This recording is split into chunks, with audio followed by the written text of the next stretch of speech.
welcome everyone in person and online to the December 4th, 2023 meeting of the Town of Richmond Selectboard. Would anybody like to make a public comment about anything now on the agenda? I would, it's come to my attention that that we have a crime wave in town. There's been sightings of the Grinch has been in town over the last few weeks, and thankfully we have a very competent police department who's on the case. So if anybody sees a large green character that is causing mischief, please call the police at the Richmond Heinsberg Police Department. I would like it noted that I have an alibi. Probably. Okay. Martha, did you have a comment? Sure. Jay had asked if I could do an update on the book sale and the bake sale that happened at the library this weekend. And both were a great success. We had a lot of visitors, and some had been or were going to the Friday food affair. So it was really a community weekend on a rainy one. So we're fortunate because we use the proceeds from the book sale and then this year the bake sale to augment the library's budget. And that goes to increasing the collections, like we had paid for an upgrade of the junior nonfiction books. And most recently, we have been paying towards the Hoopla digital platform. I don't know if people have used that before, but you can download audiobooks, ebooks, music, movies, whatever. The friends also pay for the summer programs for children. And we had done such things as we bought one of the picnic tables outside the library. I know the town had done as well, and also the chairs for the mezzanine. So basically, what the library doesn't have money for, but has a need for or request to enhance delivery of services, they will turn to the friends. So. Thank you very much, Martha. And thank you to everybody in Richmond and beyond who participated in the book sale and the bake sale. Yes. Martha did mention the Friday food affair. And as one of the cooks, I just would like to mention that was our first Friday food affair since before COVID, essentially. And we had 119 meals served. And I did not see anybody having a bad time. We're going to be doing it again on December 15th. We're going to be doing it every other week to start, but it may be that we'll be able to get up to weekly. We'll see. But it was nice to see so many different sectors of our community coming together under one roof for a meal. Yeah. Would anybody else like to make a public comment? Okay. Are there any additions, deletions, or modifications to the agenda? Okay, seeing none. Our first item on the agenda tonight has to do with amending the 2024 Casella solid waste transfer station price list to include large lithium batteries. The town voted on the 2024 prices for everything else at the October 4th meeting, but this is an additional item that we would need to amend and add to it. Josh, could you sum that up? Yeah, I don't see Ryan Deneen on the call. I don't think. Ryan, are you here from Casella? I wasn't sure if he joined. Doesn't seem like he is, but yeah, so this is a new program that they're adding in. So this is for larger batteries, anything 18 volts or larger for lithium batteries. So think car batteries, electric bike batteries. So it's a program where they could receive those, but the charge is $20 to kind of cover their processing fees.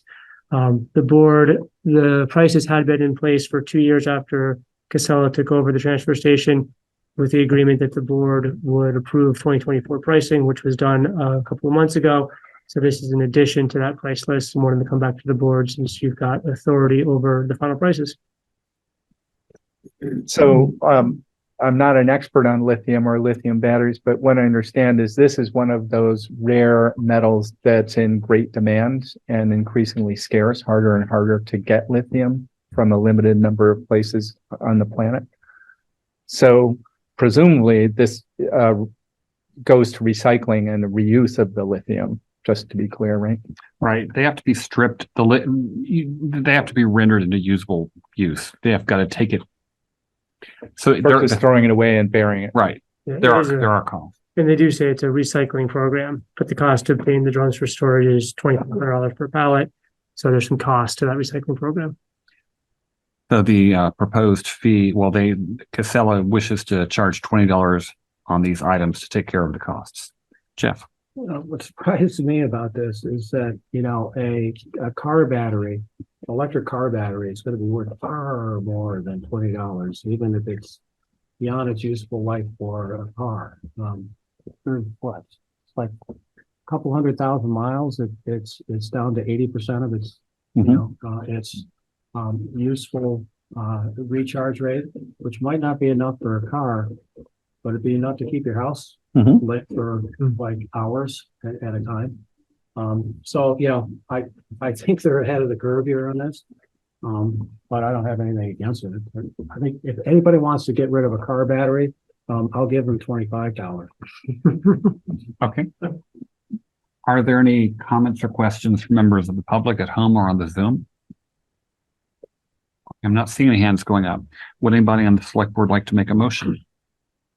Jay, this is David. I move to amend the 2024 Casella Solid Waste Transfer Station price list to include a $20 charge for lithium ion batteries over 18 volts. This is Bart. I will second that. Okay, we have a motion from David Sander, seconded by Bart Hill, to move to amend the 2024 Casella Solid Waste Transfer Station price list to include a $20 charge for lithium batteries over 18 volts. Is there any further discussion? Seeing none, please state your name and your vote. David, I. Bart, aye. Jeff, aye. Lisa, aye. And Jay, aye. Thank you. Okay, our next item. Do we have Sherry Lynn with us? Yeah, she's here. Okay, there she is. Sorry. It's looking at the Hollywood squares and going, oh, there she is. Our next item in the agenda is consideration of approval for applying for a Vermont Outdoor Recreation Economic Collaborative, or VOREC, grant. Sherry Lynn, would you like to talk to us about this? Sure. Let me give you a little background, and the other co-chair of the rec committee is here, Kate Kreider, as well. So she'll fit in any pieces that I forget. We actually applied to this grant in 2021, and it was predominantly to get funding for improvements to Volunteers Green at the time, including a new playground structure and working on the band shell and some other items. And we did not get awarded the grant. So the timing of this was such that it was a good opportunity to look at it again. And we had met with the new Volunteer Green and Brown Court Project Committee. Jeannie had met with us at our last meeting, and we had talked about how could we collaborate together, since they're looking at ARPA funding to try to make improvements in the 3 different parks. And we were still focused on the last 3 years with how do we raise funding for a new playground. The grant actually is due December 15th. And so I really appreciate your time to take a look at it and provide input and hopefully approval to submit it, because it has to be submitted by a municipality, by the town of Richmond. It can't be a recreation committee or any other committee for the town. And so this grant would be announced if it goes in December 15th. They pick and announce who the grantees will be. They're saying February of 2024. And one of the reasons why we thought this timing worked really well is because I'm going to call them the 3 Parks Committee, because I think they use that term. They would be coming to you in March about what they would recommend for the ARPA funding. So we might have to wait a little bit beyond February, because sometimes it takes longer to read through the grants. But We would have a good idea if we had grant funds for this, and what Jeannie had talked to us about is the idea about collaboration in the raising of funds for the new playground. And they would still be looking at other things for enhancement. So this application would look to replace the 30-year-old playground at Volunteers Green, and with a focus on improved access for children of all different ages and physical development, with the idea that the Volunteers Green 3 Parks Committee would be coming to you folks, and part of their presentation would include paying for the other half of the playground. So the playground is estimated to be about $200,000. 100,000 would come out of the VOREC grant if awarded, and 100,000 out of the ARPA funds as a recommendation to you as the select board. There is the ability to put in $10,000 or 10% of the budget for covering administrative costs. So you'll see in the budget template that I just arbitrarily put down $10,000 to cover the cost of Josh's time, working with a contractor that gets hired to install the playground, collecting invoices and submitting whatever reimbursement forms they need for the grant, because they don't give you the money up front. You have to show that you paid for something and then get reimbursed. So there's a bit of an administrative cost there. I don't know if $10,000 is too much, but we just put in the maximum amount, which was 10% of whatever you were requesting. So the grant application itself, it's like every other grant. There's certain things they want you to make sure that you're covering. Their mission really is to how do you get recreation and also at the same time build the economy. And so the application is designed to focus on some of the benefits of Volunteers Green is that there's special events, there's a farmer's market, and having a new playground structure kind of brings visitors in, both from Richmond and outside of Richmond. And then they are very close to the downtown area where they can, purchase food. They're purchasing food from the farmer's market. They're hanging out. They might go to the hardware store. So the application does cover that in certain sections, just because those are the types of things that they're looking for. We do have a project team that we believe would be the Recreation Committee, working closely with Jeannie and the others on the 3 Parks Committee.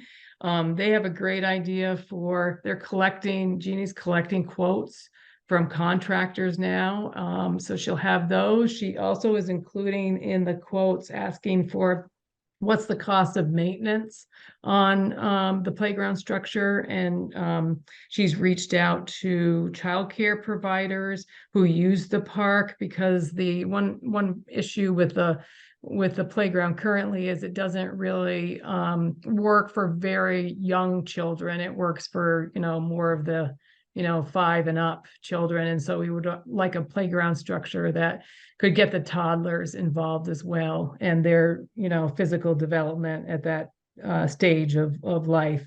And the committee had a conversation about we would work together, the 2 committees would work together to help promote public engagement, to get their feedback on what are the elements that are most important to them.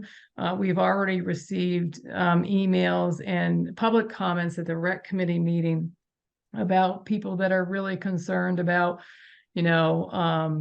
trying to make a structure that might be of more natural materials and things like that. So we just want to make sure that everyone has an opportunity to weigh in and be heard about what they feel is important with the kind of nuances of how the design of the playground would look. Because we know that, that's important to some of the residents, because they have reached out to us already. And of course, we are a little concerned about the flooding issue as well. So we would probably want to consider, is there anything that can be done to minimize the amount of damage for the next flood. So those are the types of things that would probably be parts of the conversation with the public engagement. So I'm going to stop there. Kate, do you want to add anything to what I already said? I think you did a great job, Sherry. I can't think of anything right now to add to it. Okay. Okay. And so, we would be continuing to work. This grant doesn't actually start until August of 2024. So even though we're writing it December 15th, and they'll give us notification if we receive the award or not in February, March, the actual grant award goes from August of 2024 to December of 2025. So again, the timing is good because I believe that's when the ARPA funding gets obligated. I could be wrong, but the timing seemed to work well by blending these funding and our committee's commitment to getting the community engaged. Okay, Sherry So Lynn, questions? Yeah. Kate, the ARPA money has to be obligated by the end of 2024 and spent by the end of December 2025. No, December 2024. Yeah, 25. 24. Okay. The ARPA money has to be obligated. ARPA, I'm sorry. ARPA is 24. Yes. Sorry. Okay. Sorry. Okay. Questions from members of the select board? Jeff? Well, I really support this. I really like your public engagement work plan. I've long felt that is one of the key pieces of this, is to get as much input as possible from as varied a number of folks as possible. Because I think there are a lot of people who have a lot of opinions on this, and I think you covered that well in your work plan. One suggestion that I would have is you have a member from Bolton on your committee, or at least a slot for a member from Bolton on your committee, and Sherry, you're from Huntington, correct? Yeah. Okay. I think, I know when I've applied for grants in the past, letters of support have been really helpful. So I would suggest you get letters of support from the Huntington and Bolton Select Board for the application. Yeah, that makes sense. They let you do 3 letters of support, but our thought is that we would attach additional letters of support because they have this document section. Yeah. So we can do that. Yeah. Okay. Any questions, Lisa? Thank you. Yeah, I just wanted to say I read the grant application. I think it was 22 pages, and really thorough description. I don't think anybody could come away with many questions after reading that. So good job, everybody. And Josh's name shows up a lot of times in there. Well, yeah. But, does he know that? Yes, I did reach out to Josh. Okay. Yeah, we'll have further conversation. Okay, we probably have other plans for him at the same time. So right. But yeah, I mean, you had to. It makes sense because he can delegate, and most others can't. So. Well, I would suggest that extra $10,000 of administrative costs might be well spent for a project manager. Exactly. Mm-hmm. Exactly. Hey, we should include that in the motion, actually. $210,000. Can I ask one question, Jay? When you said obligated the ARPA funding by 2024, can you just make sure I understand what that means? Like, what it's going to be paying for, or that you actually spent the money? No, money has to be spent by the end of 2026. We more or less have to some extent, set in stone that we are going to spend it, though. Got it. Okay. That's what I was hoping you were going to say, because I know that we were intending on our timeline to have the playground built in spring of 2025. Yeah. Mm-hmm. So if all goes well, it would be installed in May or June of 2025. So I want to make sure that works. Sounds like it does. I have one question, and I am not a playground expert. It's been a few years since I routinely used one. What do we intend to do with the old equipment? Can we repurpose it? Oh, that's a very good idea. I do not have the answer to that. That's probably a good, Kate, do I don't you? have a set answer, but I do remember hearing was it Kirsten when she and Jean met with at least one, I think, playground professional already. And they did ask about having some of the structure like utilized for a new playground, and they were told that it would not be usable for a new playground because it is so old in the condition that it's in. That's my understanding anyways. Okay, does a member of the audience? I'm Jeannie Agner. I'm the Jeannie she keeps referring to. Can you come up here just so we can, So so the mic can hear, right?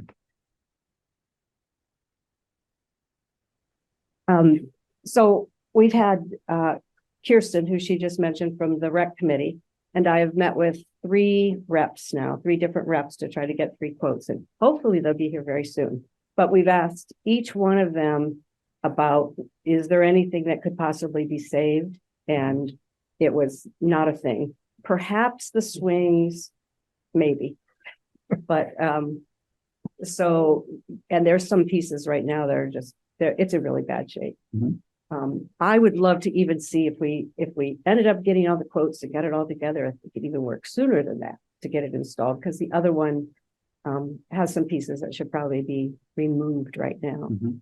Does that answer that? It does. And I agree with what's been said about making the playground more accessible to children of all ages. I agree that it does appear to be aimed more at the older kids. I've seen the little bumblebee-sized kids almost getting trampled sometimes. So it would be nice to. And we've asked each of the reps for that too. And depending on what the footprint looks like, it could either be a separate structure or it could be a structure that would be inclusive for all. Okay, any other questions from the select board? Seeing none. Are there members of the audience on Zoom or here in person who would like to ask questions? Okay, I'm not seeing the hands go up. Would any member of the select board like to make a motion? I'll do that. I move to approve the application to the VOREC Community Grant Program for new playground equipment at Volunteers Green with an estimated project total of $210,000. And to approve the use of ARPA funds for $100,000 for matching funds. And appoint Josh Arneson as the grant manager. Was that the Yeah, duly authorized representative and grant manager. duly authorized representative and grant manager? And do we have a second? This is Bart. I will second that. Okay, any other discussion? Okay, we have a motion to authorize the town to apply for the VOREC grant in the amounts Jeff stated, and to appoint Josh Arneson as the project manager. Please state your name and your vote. David, I. Bart, I. Jeff, I. Lisa, I. And Jay, aye. Thank you, Kate and Sherry Lynn. Jeannie. Thank you. Thank you.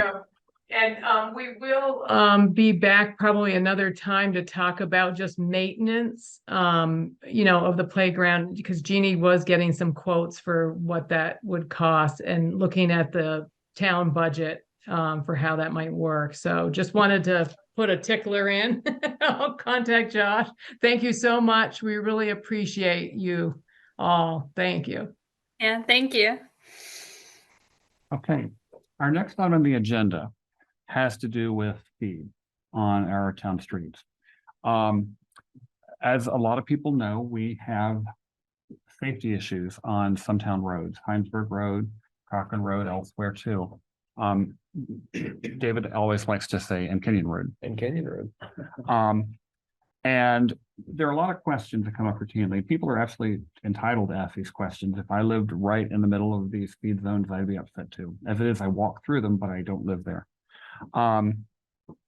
Questions include, when can we have speed bumps at both ends of Cochran Road? And I do believe that we're planning on getting them down on the east end in 2024. We're using removable ones right now because they tend to be damaged by plows.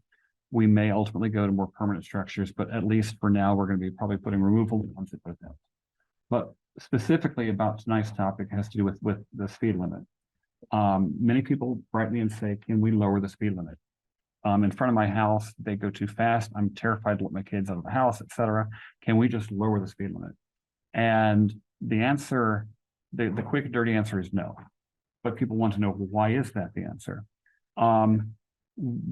We have restrictions on what a town can do. If we were to just say, we hereby declare that the speed limit on Cochrane Road is 25 all the way through, and wrote tickets accordingly, the tickets would be thrown out because they would not be legal tickets. We don't have the right to unilaterally do that.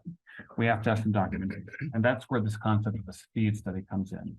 The 30,000-foot view is that you lay those cables across the road, you collect data on how fast cars are going, you do this for a certain amount of time, and then you look at the numbers. And you crunch numbers, and whatever speed, 85% or less, 85% of drivers are going at or less. The speed that level or below, that should be the speed limit. And so if you've got it signed for 50 miles an hour, 50, and 85% of people are going 50 miles an hour, then according to the logic, that's what the speed should be. This is dictated by a standard industry document called the Manual of Uniform Traffic Control Devices. It's about yay thick. Very interesting bedtime reading. And it does get revised from time to time. And a new revision of the MUTCD is scheduled for this coming year, I believe. And according to our information, one of the topics that's received a lot of comment during the revision phase was to allow towns to set a speed slightly lower than the 85%, but that's not guaranteed now. That's just something that was talked about. And so Josh, would you like to add to that? Yeah, I just want to add, I guess, one thing on the speed studies, and I'm not an expert on this, but I did reach out to CCRPC, who does all of our speed studies. They also noted that in addition to 85th percentile, there's a bit more that goes into it. So they do look at roadway classification, roadway geometry, pedestrian and bicycle activities, land use, and other things on the road. So like how many driveways are cut in the road in frequency to determine what is the right speed limit. So the 85th percentile is part of that, but they do also look at the uses, but Also traffic flow, vehicles turning, entering, exiting. exactly. Yeah. But 85th percentile does tend to drive a lot of this from the speed studies, the handful of them that I've seen in my 5 years. Just one other process comment, that towns seeking to change speed limits go through the Agency of Transportation Road Speed Approval Committee, and they have to approve it or they can reject it. Say, we want to have it at X speed, and they say, nope, based on the circumstances and the speed study, it's going to be higher than that. I have one other comment. If you've never Googled New York City traffic 1932, it's kind of fascinating because there were no traffic signals. Essentially, pedestrians, bicycles, trolley cars, and vehicles were all sharing the same road. That seems counterintuitive, but in fact, they've returned some roads in Manhattan to the same condition. The net impact of that is to slow down drivers and make them more responsible, because as soon as you realize that everything is everywhere, it changes your behavior. So the emerging best practice seems to be either throw everybody together in that example. There are examples in Paris and London and stuff, or you really truly need to separate pedestrians, bicycles, and roads. What I just described, or vehicles. What I just described is for like high volume, low speed, heavily used roads. And what's difficult is on roads like ours, we have so much trouble finding enough space for additional lanes for bicycles or pedestrians. For those of you who followed the awkward trajectory of the Route 2 project, that is a central theme in that project. How can we get wider shoulders for bicycles and pedestrians? And it's been incredibly challenging and incredibly expensive. That's part of the take home for that. The other thing that I would pay attention to is the data about pedestrian car fatalities. This is partly informed by a recent blog and article from Freakonomics on exactly this topics. And it has psychologists, behaviorists, engineers. And And the challenge we have is the roads were made for vehicles to go very fast. And so when you have vehicles going very fast, your likelihood of surviving as a pedestrian being hit by a vehicle going 50 miles an hour is really slim. You're likely going to die. And it's a curve. If you slow it way down, like at 30 miles an hour, you're likely to survive. So all this stuff is on a curve, and it relates to, in my opinion, value judgments we've made, whether overtly or not overtly, about what we want to do. And clearly what we've designed in the United States in particular is a transportation system that's intended and designed to move vehicles as quickly as possible from point A to point B. For what that's worth. Jeff. Bart sent around this article, and actually it's a podcast, wasn't it, on Freakonomics? It was really interesting. I would recommend looking it up. Freakonomics on pedestrian, I forget what it was, but it was really quite good. It talked about that specific issue of that's mixing, slowing cars down in whatever way you can, reduces the deaths of pedestrians. Right now, the deaths of pedestrians in this country is going up, like by a lot, like by 50% over the past, few years, in large part because cars are bigger, cars are going faster, and you get hit, you're not going to live. In the materials that you gave us, Josh, you said that the manual on uniform traffic control devices. I understand you've read, Jay. I read it, the 1989 version. Oh, wow. God bless. I used to work for a town public works department. Ooh, wow. But it says guidance. It does not say required. That, it is guidance for the engineers. It does not say required. Yeah, So what does that mean? So again, I'm not an expert on this, but like I said, there's a few things that go into when the engineer looks at setting the study. So, I think if they look at that and they say, okay, the 85th percentile is 35, but there's a lot of pedestrians and bikes on this and a lot of driveway cuts, we should think it should be 25. I think they have that ability to do that. Yeah. I don't think they have to stick to the 85th percentile, but every one of these speed studies I've seen, they stick pretty close to it. And if you don't, so if a town makes a different decision than the engineer, what's the consequence? So if it's not, do you want to take it? It's not just the engineer. It's the Agency of Transportation Committee that approves or rejects the speed limit. Do they approve the local roads though? They approve. They approve the state routes. Well, so, right. We went to That's where the, we went with with Route two. the other 2. one. But if we're doing something on like Huntington or Heinsberg Road, let's say, which is not a state road. So we get the traffic engineer study, which you have to back up that ordinance. But let's say that study says it should be 40 miles an hour. And we write our ordinance to say, you know what, we think it should be 30. Well, when you write a ticket for someone going 35, they can contest that and then they'll go to court and they'll say, well, there's no study backing up a 30 mile an hour speed limit. Therefore, this ticket's invalid. That's what I thought. So that Yes. the consequence would be that we may not be able to enforce a traffic ticket if it was challenged. But Well, That's- there are two factors there. Not only is the ticket not enforceable, but the default speed is then 50 miles an hour. So let's say it was 45 miles an hour. We say it's 40 miles an hour. Somebody gets a ticket, it goes to court. The actual legal speed limit is now 50 because it defaults to state standard. well, it's also my understanding that if the town were to say set a speed limit of 35 miles an hour on, say, Heinsberg Road, which it is in Heinsberg right now. As Right. soon as you cross the town line, it becomes Goes to 45. 45. Same road, really similar characteristics. It's different. My understanding of how that came to be was the police chief at the time, 10 years ago, decided it should be 35. The Heinsberg chief or our Yeah, chief? the Heinsberg chief. It was before the current Heinsberg chief. And that worked for a while, and then after 5 years, it became grandfathered in. And so that's the thing that blows my mind is the road I live on, a mile up the road. If I'm driving the speed limit in Richmond and I cross the line, I get a ticket for going 10 miles an hour over which has happened to me. You know, it is not an unpleasant experience. But, so anyways, for what it's worth, you know. Okay. Another question that we've had come up recently is who exactly does these speed studies?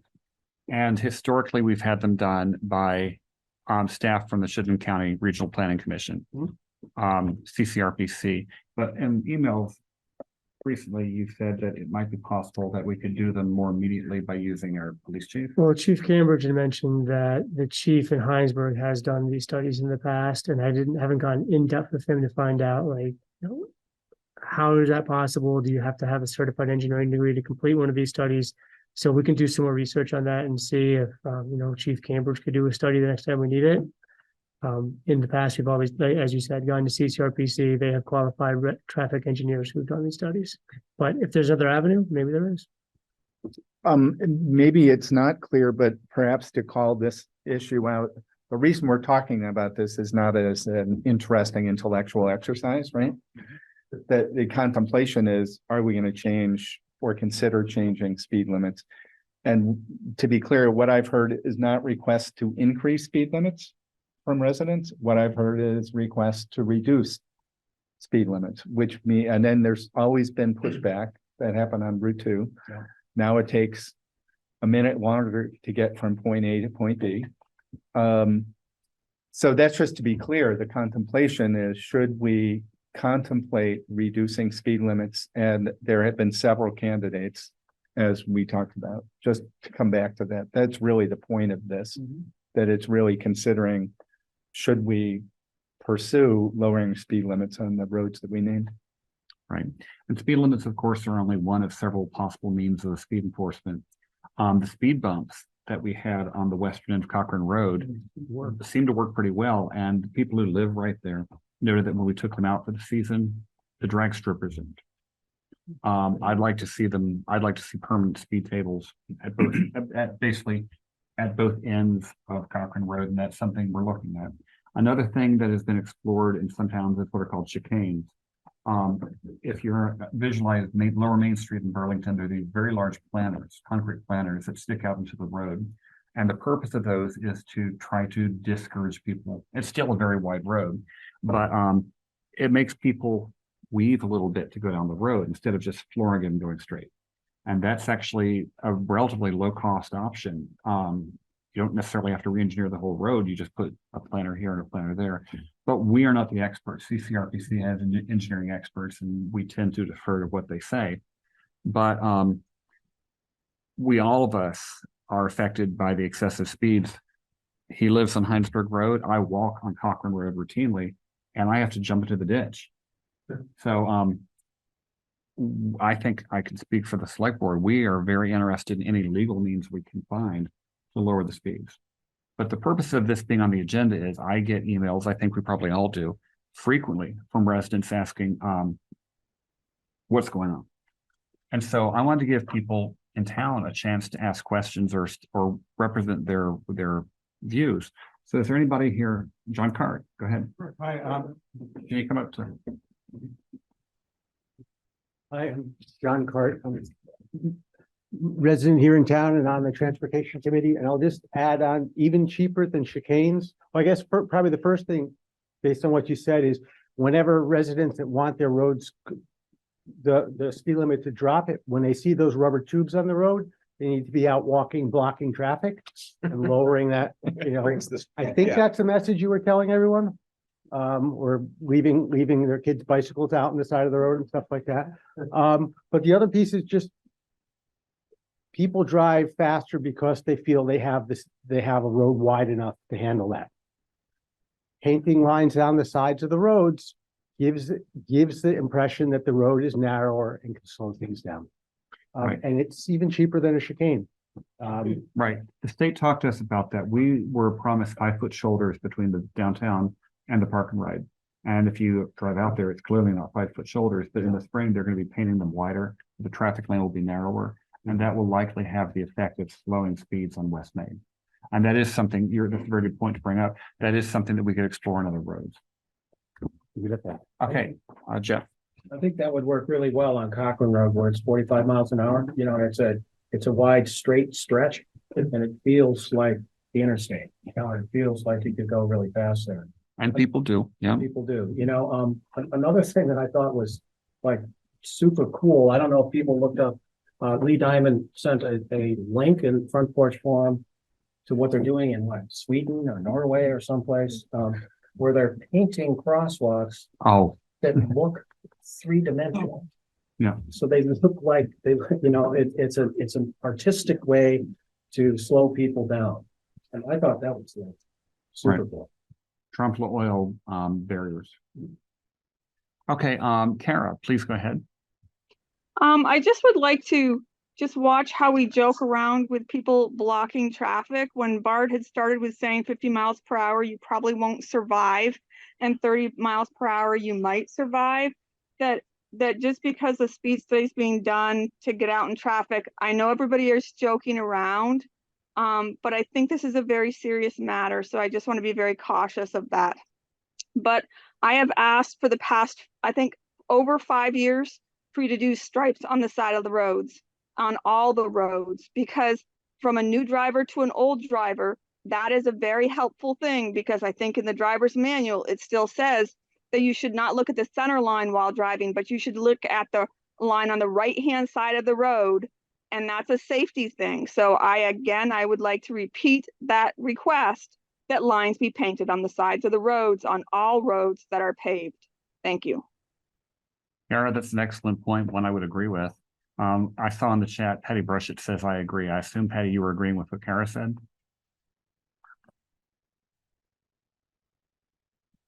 Yes, that's clearly it. Okay. Could you come up? Sure. Hi, I just wanted to thank you guys for doing this. I'm Julie Thorpe. I've lived on Heinsberg Road for 21 years now, and I have not seen this level of speed. As you know, I started contacting you a long time ago. Thank you for putting up with me.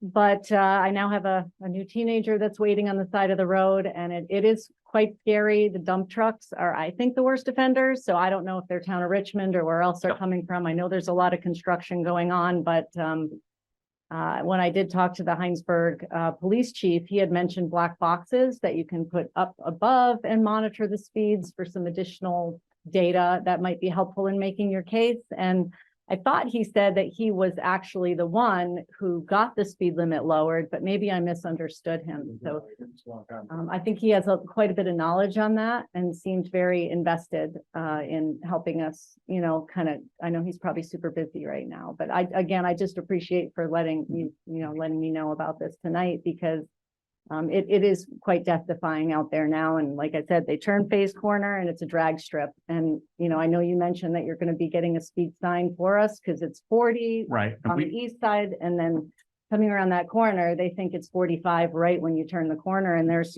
12 houses relatively close to the road. And there have been the ditches, the trucks specifically have driven into the ditches. And so. Well, I'm grateful to you for pointing out that we actually did not have the 40-mile-an-hour sign that we all thought we did. Okay, thank you. So if we don't post the speed, it's unrealistic to expect people to drive it. So yeah, I appreciate all your comments. You're echoing what a lot of people feel. Yeah, it's pretty, I don't know Cochran Road, but it's kind of like a highway at my house right now. Since COVID ended, I think everyone's gone a little crazy. All right. Thank you. Thank you. Well, it's interesting. You alluded to this, Jeff, in the last 3 years, accidents, incidents, fatalities, and injuries have gone up, but the number of miles driven has gone down. So we've got a reverse curve going. So just for clarity, there's two theses about why that is so.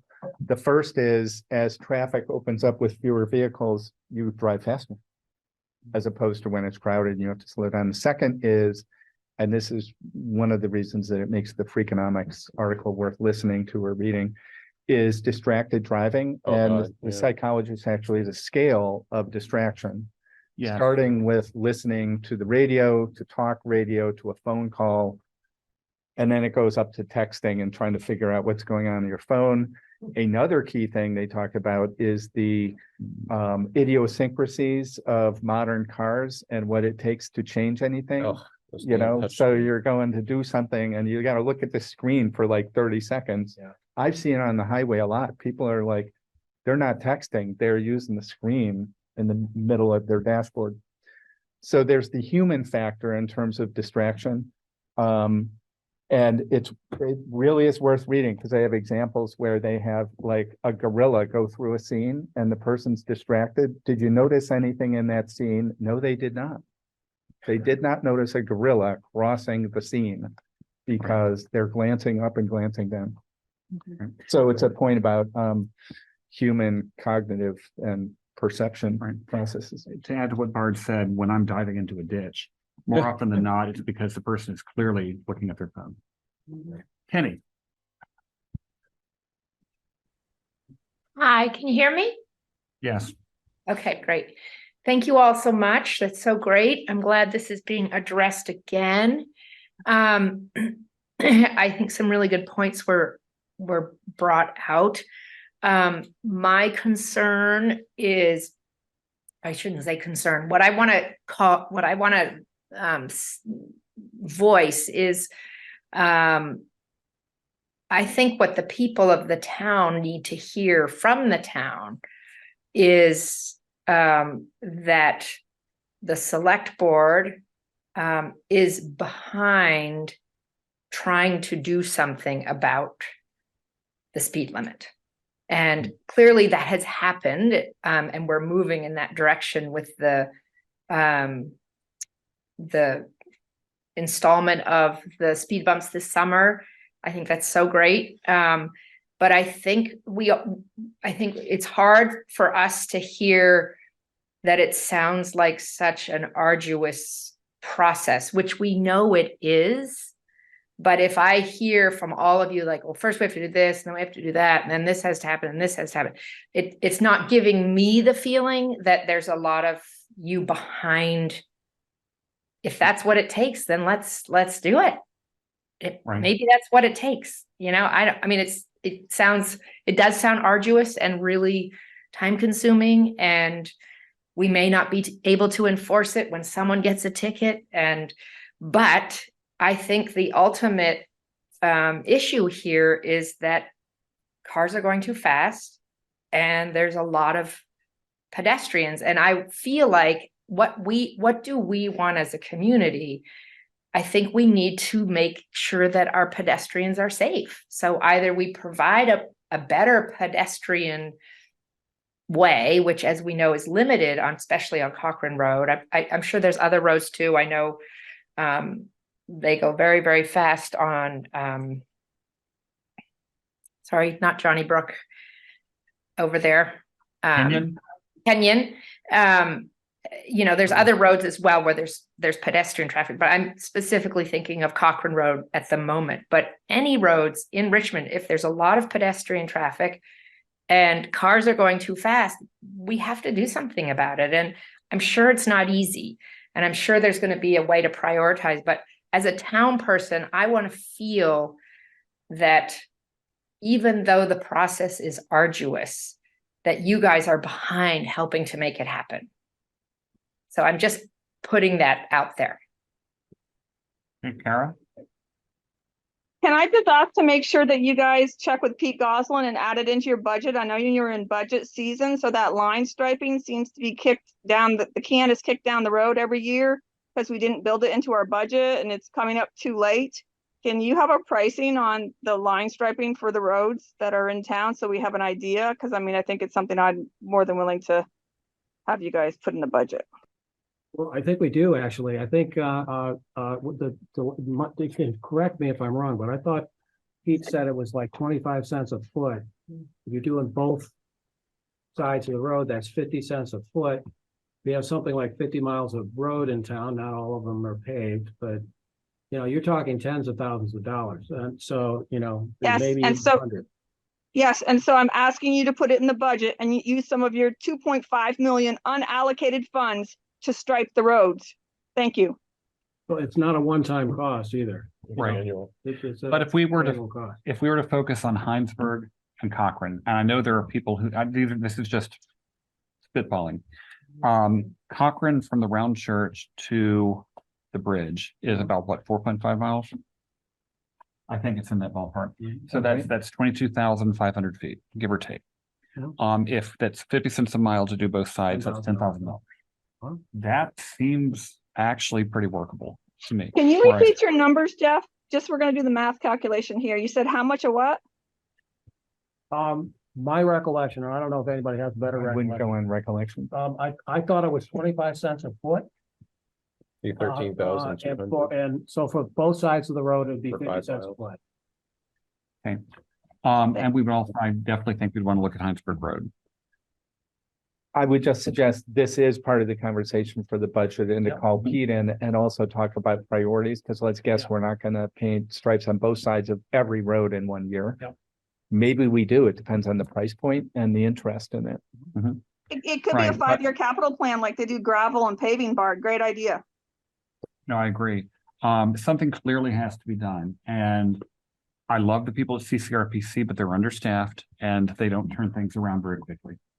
No matter, their answers will be good when you get them, but it takes a while.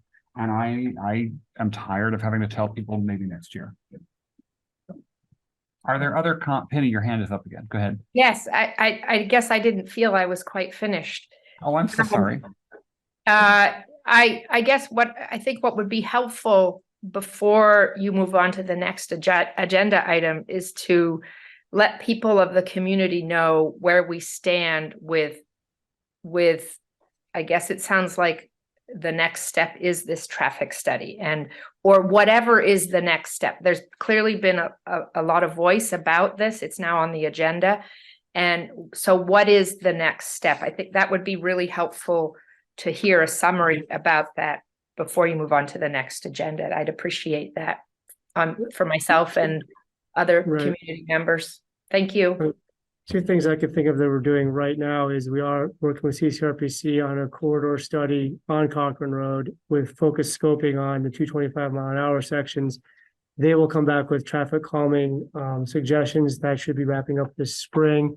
They'll also be looking into a shared use path potentially on the middle portion of Cochrane Road. So the traffic calming can be some of these ideas, chicanes, the planters, line striping. There's going to be a number of ideas, speed bumps. And we're also working, I think we're just finishing up a speed study on the portion of Huntington Road where it comes by Cemetery and comes around the corner by the farm. So we are finishing up. I think that study just wrapped up. We should be seeing that shortly. So we're continually doing speed studies as we get requests for areas. So we continue to move forward on those. Right. I think though that,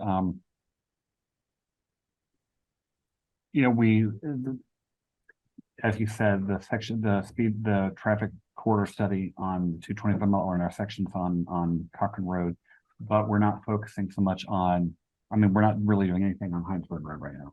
There's not a study going on there. Right. There's not a study, but we can only do so many. You can only do so many This studies. is the study that's currently happening. Right, but we could elect to say, what the heck, stripe Heinsberg Road.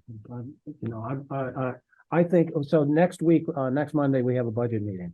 And I would certainly love to have that discussion of what roads might we want to stripe. We don't need a study to do a bog line.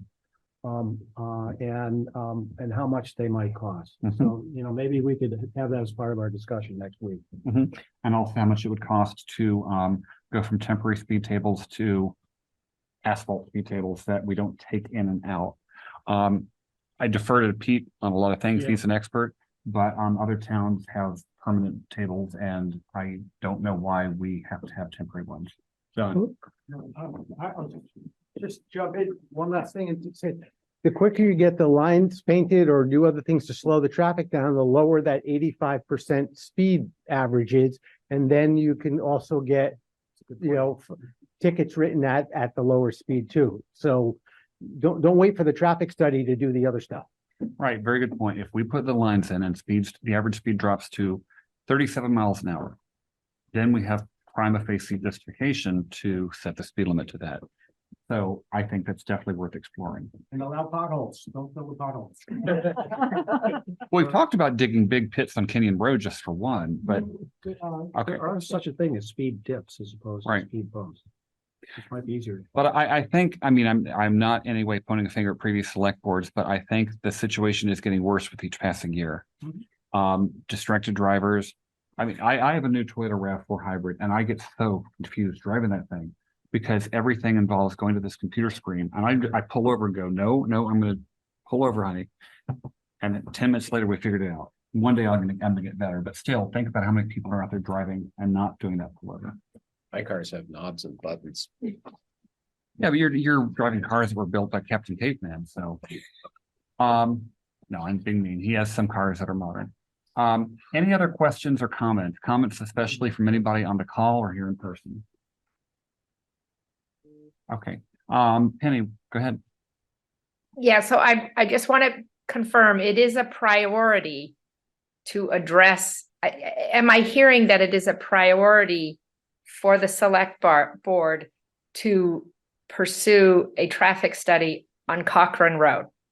Yeah, we're already doing that. It's been underway here. We do have one underway on the 25-mile-an-hour sections. The question would be what to do about the section in the middle. And our proposal was to actually not so much wait for a study, but to get the lines in ASAP.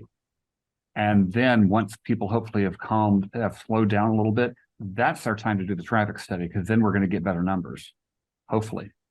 Okay, and that could be, and that would be like in the spring or something. Is that, I'm just trying to think in my head about. Yep. Yeah. Right. Yeah. But I Okay. mean, it's been a priority for me. I'm tired of hearing from residents that they are afraid to walk out their front door. Yeah. I will only observe, nobody talks about the small roads. I live on Tilden Avenue, so Baker Street to the end of Tilden Avenue is something like 200 yards. When you make that turn, you can't make the turn going more than like 7 miles an hour. They end up at 35 or 40 by the end of the road. Like you can see the end of the road right there.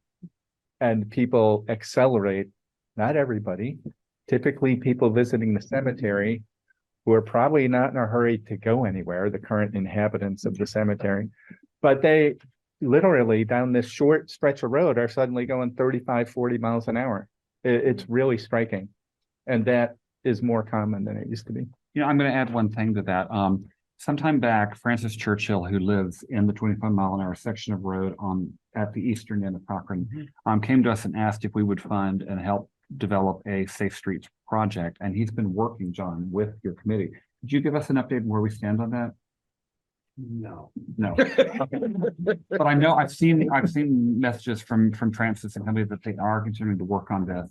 And it's not just share the road kind of stuff. It's education. It's what measures can we do to be a little more overt.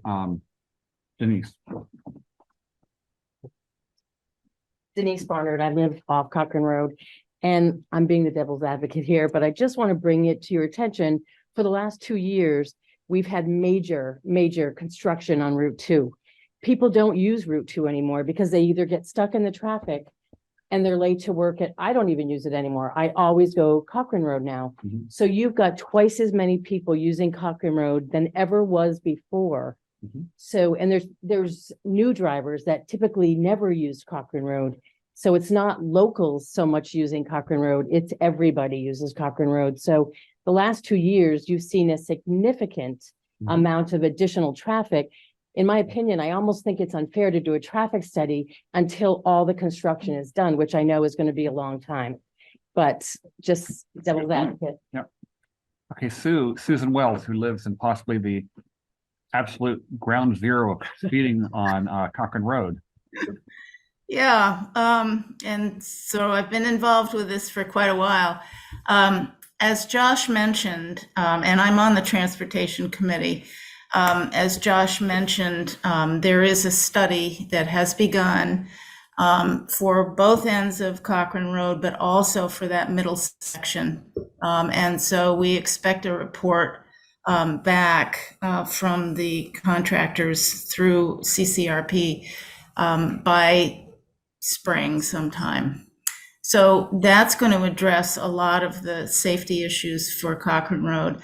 I'm also chairing a subcommittee for Share the Road, which is an educational process to look at ways that we can educate people on safe ways of driving and biking and walking and so forth.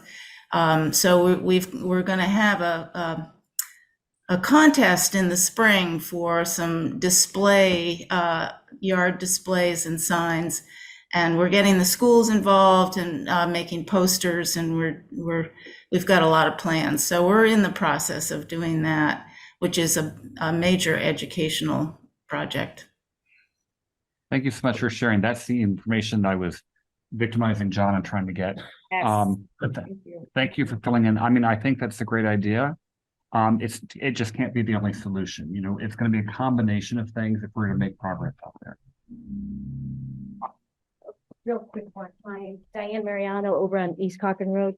Who's analyzes the data from the speed sign? You know, the data that we're collecting and all the new signs. Yeah. The radar speed signs. I was actually the one getting the data off the signs. Then some of our signs ceased to function. And so we have not, the data is not there right now, but what is the latest update on getting them repaired? Yeah, so Duncan met with, I think it was a company representative or somebody who works on these signs last week. He determined that the batteries aren't charging back up as quickly as they should based on, and it's a common problem, especially in the Northeast with solar ones of these that run on solar. So I think he's trying to see, is there another sort of solution? I know one of the batteries I think was pretty well shot. He took that out to take a look at that one separately.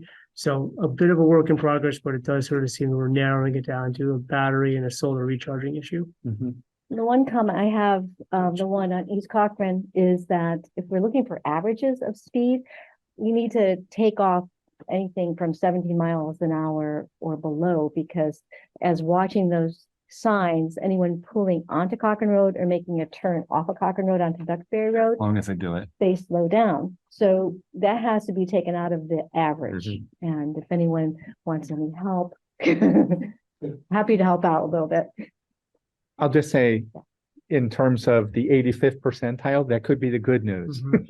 If you leave them in. Well, we've watched the data before. Yes. Over the years, and we've got some pretty high peaks of people going by, and it gets, if we take in those turning moments, it makes it irrelevant. So I will only say the performance of these signs has not met our hopes and expectations when they were purchased and installed. We're not feeling whelmed. In terms of their functionality, they're actually working consistently and then maintaining data that is downloadable and analyzable. I do sense this thing, Dan, you might appreciate this. Back in the day, I cannot tell you how many teenagers I know who described how fast they went on Cochrane Road. Whatever you think it is, it was substantially faster than. Okay, so what I've just popped up on the screen, the data modules that are in the speed signs, they record basically into a little USB doodad, which you can then download from via a serial connection. It's not fast. This is the data from the Jonesville Bridge sign. If you can look up there, it's not recent. It is May through July of last year. And you'll notice the big blue bar down there at the end. That probably would include a lot of people who are going 10 to 17. Right. Now this is produced by the app that the manufacturer gave us directly, but we have the actual raw data in an Excel format also. And so we could do that data scrubbing. You'll notice that, while this says that, the bulk of people we're going 0 to 35, there's some really alarming numbers for some of the speed cameras. The one in front of Duncan Wardwell's house on the eastern end of Cochrane Road, before you get to, about the time you're getting the 25-mile zone, was seeing consistently people going over the speed of 70. People who just basically, they get that speed up as they leave the cemetery at the western end, and they don't slow down until they have to turn near your house. And so our goal is to, when we get the signs working, is download this data on a regular basis and put it up on a data center that people can access via the web. So you would be able to see this.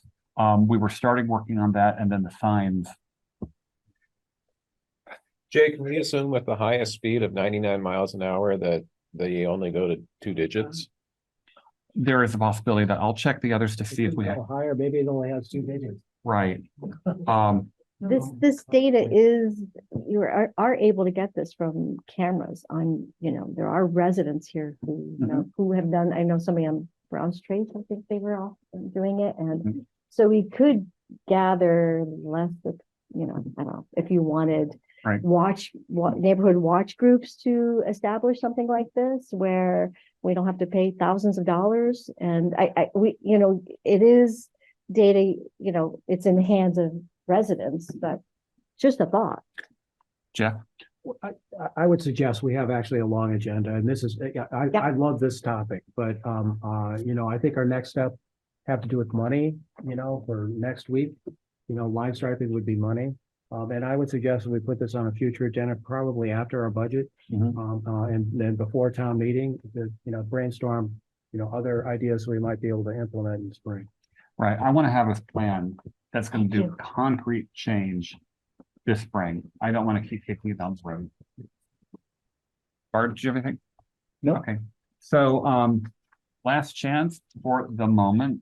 Again, we're budgeting meeting next week, where if you'd like to come and advocate for spending money on this, you're welcome to come.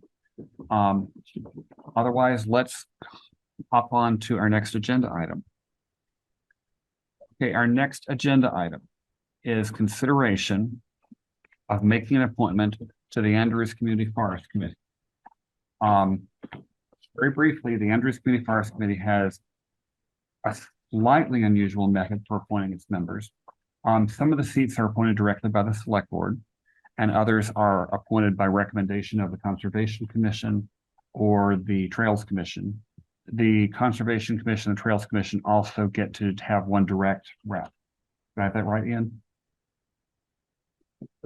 Each of those two committees recommends one of their members and then an additional person who is not a member of that. Okay, thank you for clarifying. So we have a couple of openings that are working on being filled, and Mr. Brad Elliott has applied for an open seat. The Richmond Conservation Commission voted 1 no, 1 abstain, and 6 yes to recommend him for the seat. The Trails Committee also met and voted unanimously against. The Andrews Community Forest Committee, however, voted 1 no and 4 yes. And so Brad passes the hurdle to come before us.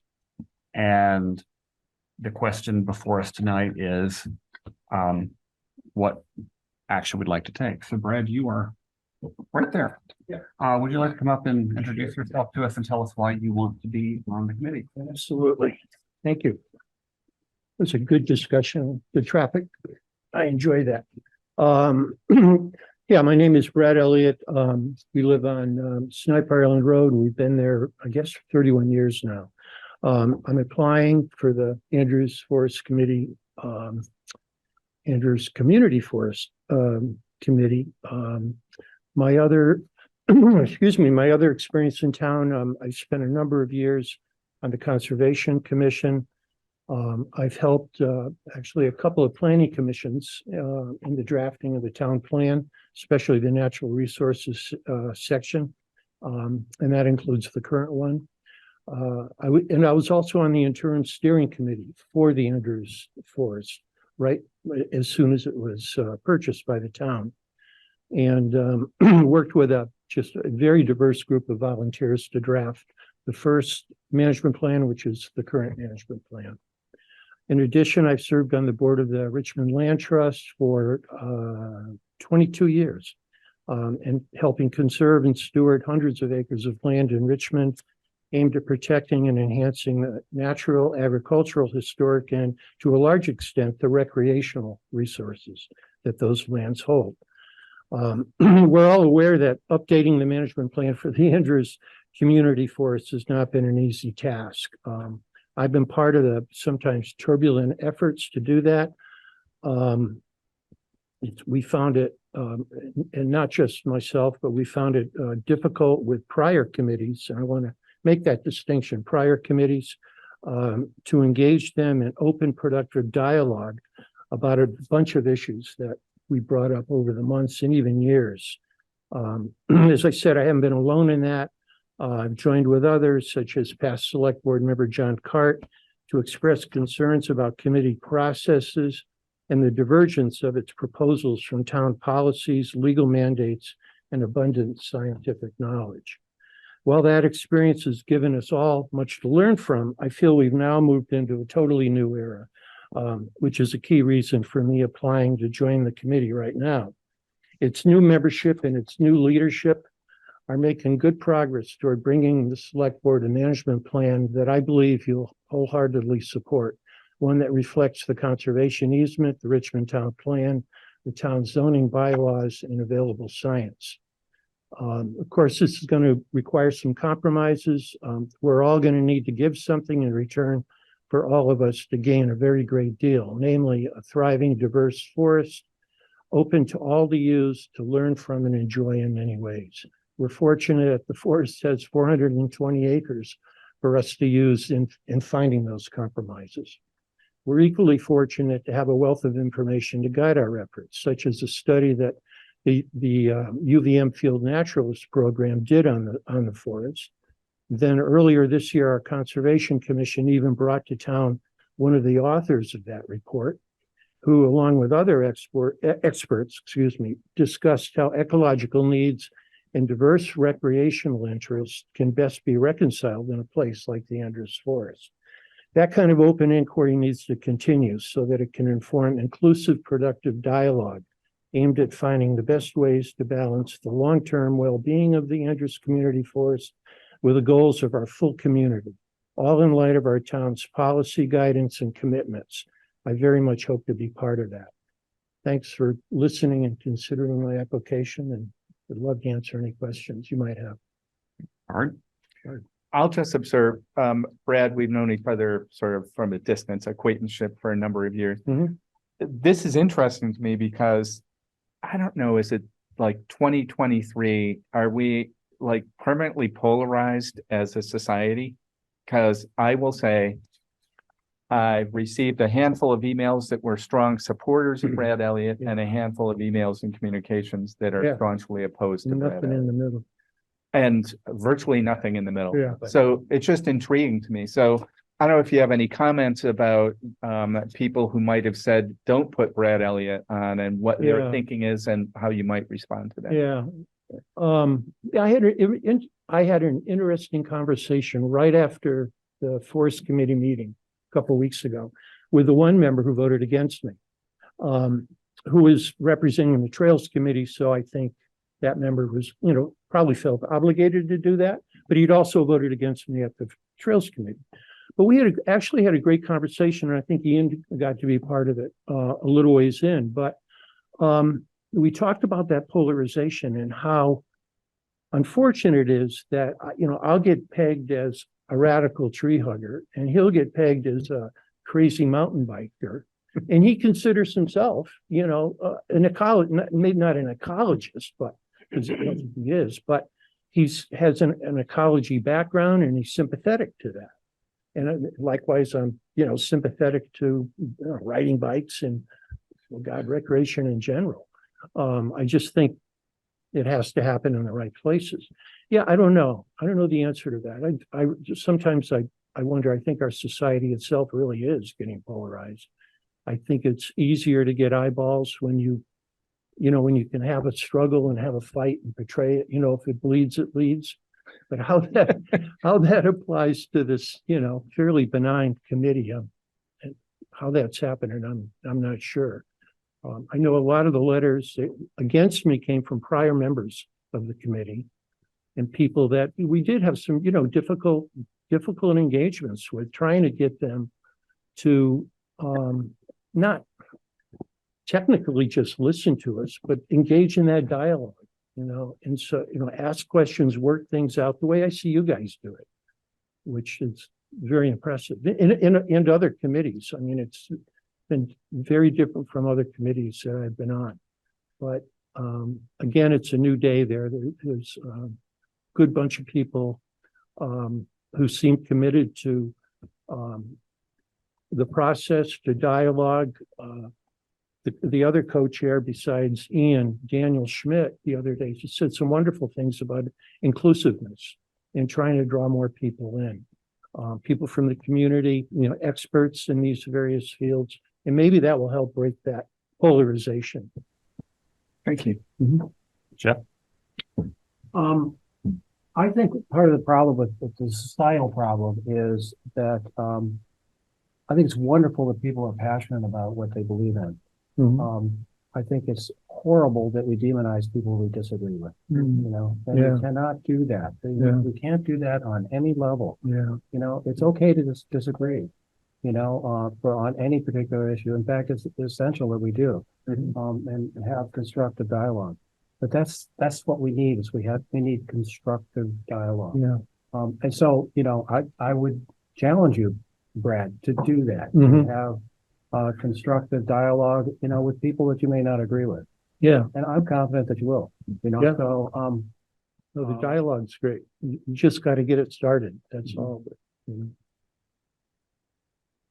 David, did you have any questions? Lisa, you have any questions? You're muted. No, Brad, it's good to see you again. And, I wonder in the past if the committee chairs were strong enough to maintain order. And I don't really know the answer to that, but I think it's incumbent on any committee to pick a good chair who maybe isn't the smartest person in the room or the most well-informed, but who is maybe the most even-tempered and also the most careful with recognizing people and showing people the lanes to ride in. And I mean, Jay of our committee here does a good job, I think. And I've seen him stomp on people if he has to, and I've seen him give way to keep the peace. And it's some of each. So thank you, Jay. But in fact, if you want to run the ACF, there's a seat for you there, I think. But anyway, thank you. I would just like to, I do like living in Richmond for a reason. Richmond, compared to some towns, we are actually a very mild-mannered town. You have just to look at Essex during their critical race theory debacle a year or two back. I used to live in Durham, North Carolina, which is a big city with a lot of traffic, a lot of crime, and no one knew each other. I visited my aunt who lived in Putney back in 1997, and we went out to a restaurant together. And at the end of the meal, she said, "Oh my heavens, I forgot my wallet." And I was like, "Eva, come on, I'm going to pay." But everybody in the room said, "Oh, hey, we got you." And I'm like, "Thanks so much, everybody, and I'll pay." When we left the restaurant and got in the car, I said, "Do you go there a lot?" She said, "I've never been there in my entire life." I said, "But you knew those people, right?" And she said, never met any of them before. I called my wife that night. I was on a business trip when I visited Ida. Called my wife that night and said, "Honey, we're moving to Vermont." This is a true story. That's why I live here. Now, this is not Putney. There were no jobs in Putney. But Really? who knew? But that's why we like living in Vermont is sense of community. I just had to look at Friday's food affair the other Friday night for how people of all sizes, shapes, ages, creeds, religions, colors, what have you, all came together to enjoy a nice meal together. And one of the things people stressed about that was the chance to come together as a town and meet people you wouldn't necessarily have met. And I believe that's possible, that can inform all of our decisions. We have a resolution the town adopted of diversity, equity, and inclusion, and that really means looking out for everybody. And that's the challenge to any town committee, not just the ACFC. It's a challenge to us. It's a challenge to the Recreation Committee. It's something we all need to work on, but by doing that, it helps strengthen us as a town. And so I think that's something we should, all of us, not just the ACF, but every town committee, she needs to remember that at the end of the day, it's not important who wins or who loses. It's, are we still friends? Can we talk to each other? And that's what I think we need to focus on. So with that said, and thank you for indulging my pontificating, any other questions, comments, concerns from the select board? Okay, I'd like to open the floor to anyone from the community who would like to comment. Okay, I see a hand. Would you like to come up, please?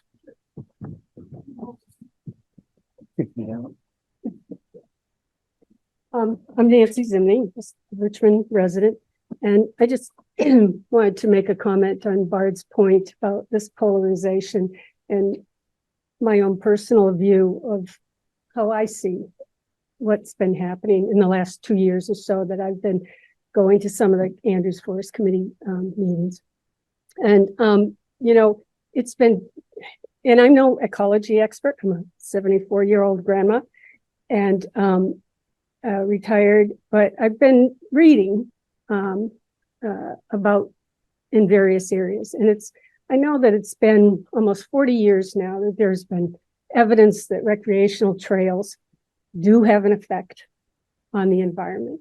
And we've known about that for 40 years, but somehow in the last 5 years or so, as that kind of information hasn't sort of bubbled up and stayed at the top in the conversation about the forest. And at the same time, outdoor recreation has exploded. It's just exploded. Mountain biking in particular, but not only. And I don't think anybody on the committee is a bad person or has bad intentions, but I think a lot of people past, maybe still some present, who are on the committee are of a generation that is young, active mountain bikers, outdoor recreators of different kinds. And so when anybody, whether it was Brad or anyone, brought up any calming measures for trails, it was sort of say, what? You know, we need, and I think this is actually a slogan of one of the biking communities, more trails closer to home. And here we've got this beautiful forest. Let's just do it. Let's just build them. And I just think Brad was the voice, and he's right. He's never been the only voice. He's the one who had the courage to speak up. I probably didn't do that as much as I should have. And I'm sure there are others in the community that's also true for. But he was the voice who maybe was the stripes on the highways, the calming measure for put the trails in, put them now, we're ready to do it, make the connections, let's just get it done. And people got angry at him for it. And I think you see some of that anger in some of the letters that were written against him. I've only known Brad for a couple of years. And I'll be honest, I have the same bent to have a concern for the environment and wildlife. I still consider myself an outdoor recreationist.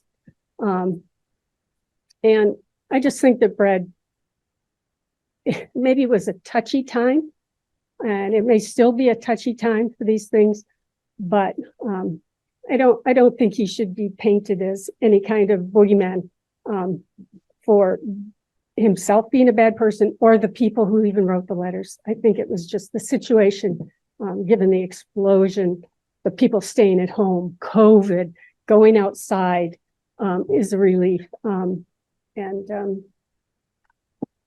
I think that's just an important perspective. And that's how I see some of the negatives that were written against him. Thank you for sharing. My name is Kit Emery, and I'm on the Richmond Conservation Commission. And I want to just echo Nancy's thoughts. And I also want to say I support Brad. And there's a lot of reasons to support Brad, just alone on what he's done for this community. And, with as many town boards that he's been on. But I also think that Brad has, he does know how to collaborate with people. And he's very transparent, and I think he would be a really good person to have on this board. And given now the board is new, I think we can all just, move forward and, not think about the bad blood that, the bad things that happened in the past. And I think it's best that we just move forward. And I think Brad is the person to do that with this board. I just wanted. Oh, thank you for sharing. We appreciate that. Okay, is there anyone else who would like to comment? Okay, June? June, you know what your drink over? It's good. Oh, just wanted to make sure I wasn't gonna leak anywhere. June Heston. I actually do not have any skin in this game, but I wanted to come forward because, you know, I've known Brad on the periphery since our daughters were in school together. And after reading through the information for this agenda item, I thought it was important to come forward and say, you know, you made a very good point, Bard, that we are a polarizing society, period, these days. I feel like putting Brad on the ACFC will be an opportunity for us to, you know, if civic engagement, civil discourse is a 5 on a scale from 1 to 10 with civic engagement. I think this gives us an opportunity in this town to bring us back to that, you know, civil discourse. It's okay to disagree. And we live in a world now where if you disagree with me, I'm never talking to you again. That's not how we're supposed to work. We're supposed to disagree because diversity of perspectives is how you get the best solution. So I just wanted to voice my opinion and say I think he would be a great asset to bringing us to that civil discourse and getting down the right path. Thank you. And Ian? So Ian Stokes, and I'm currently the co-chair of the Andrews Community Forest Committee. Just a few words. The bylaws of our committee make it clear that members of the committee have substantial responsibilities. I think the words, if I should memorize these words, I'll try and reproduce them from memory. Members of the committee will bring their own expertise to the committee. At the same time, will have the responsibility to represent the interests of the forest and of the town. So it's a big responsibility. It's not an easy committee to serve on. There are very many complex issues that come to bear, from the conservation easement, from the expectation that this town forest belongs to the town, and it provides a resource both for the humans to have as an area for recreation, but also it has an important function for the non-human, for all the other species that we rely on and that we coexist with. So what I'd like to say is that members of the select board are very, very aware that there's an awful lot of hard work involved in being on a committee. That is true of our Andrews Community Forest Committee. There's many aspects that have to be addressed. So there's a lot of work that has to be done in order to fulfill our responsibilities as member of the committee. My impression is that, and my experience, what I have witnessed of Brad Elliott is that he does a lot of work. He is a hard worker. He wants to get the facts. He wants to get the information, and he wants to know what people are thinking. So,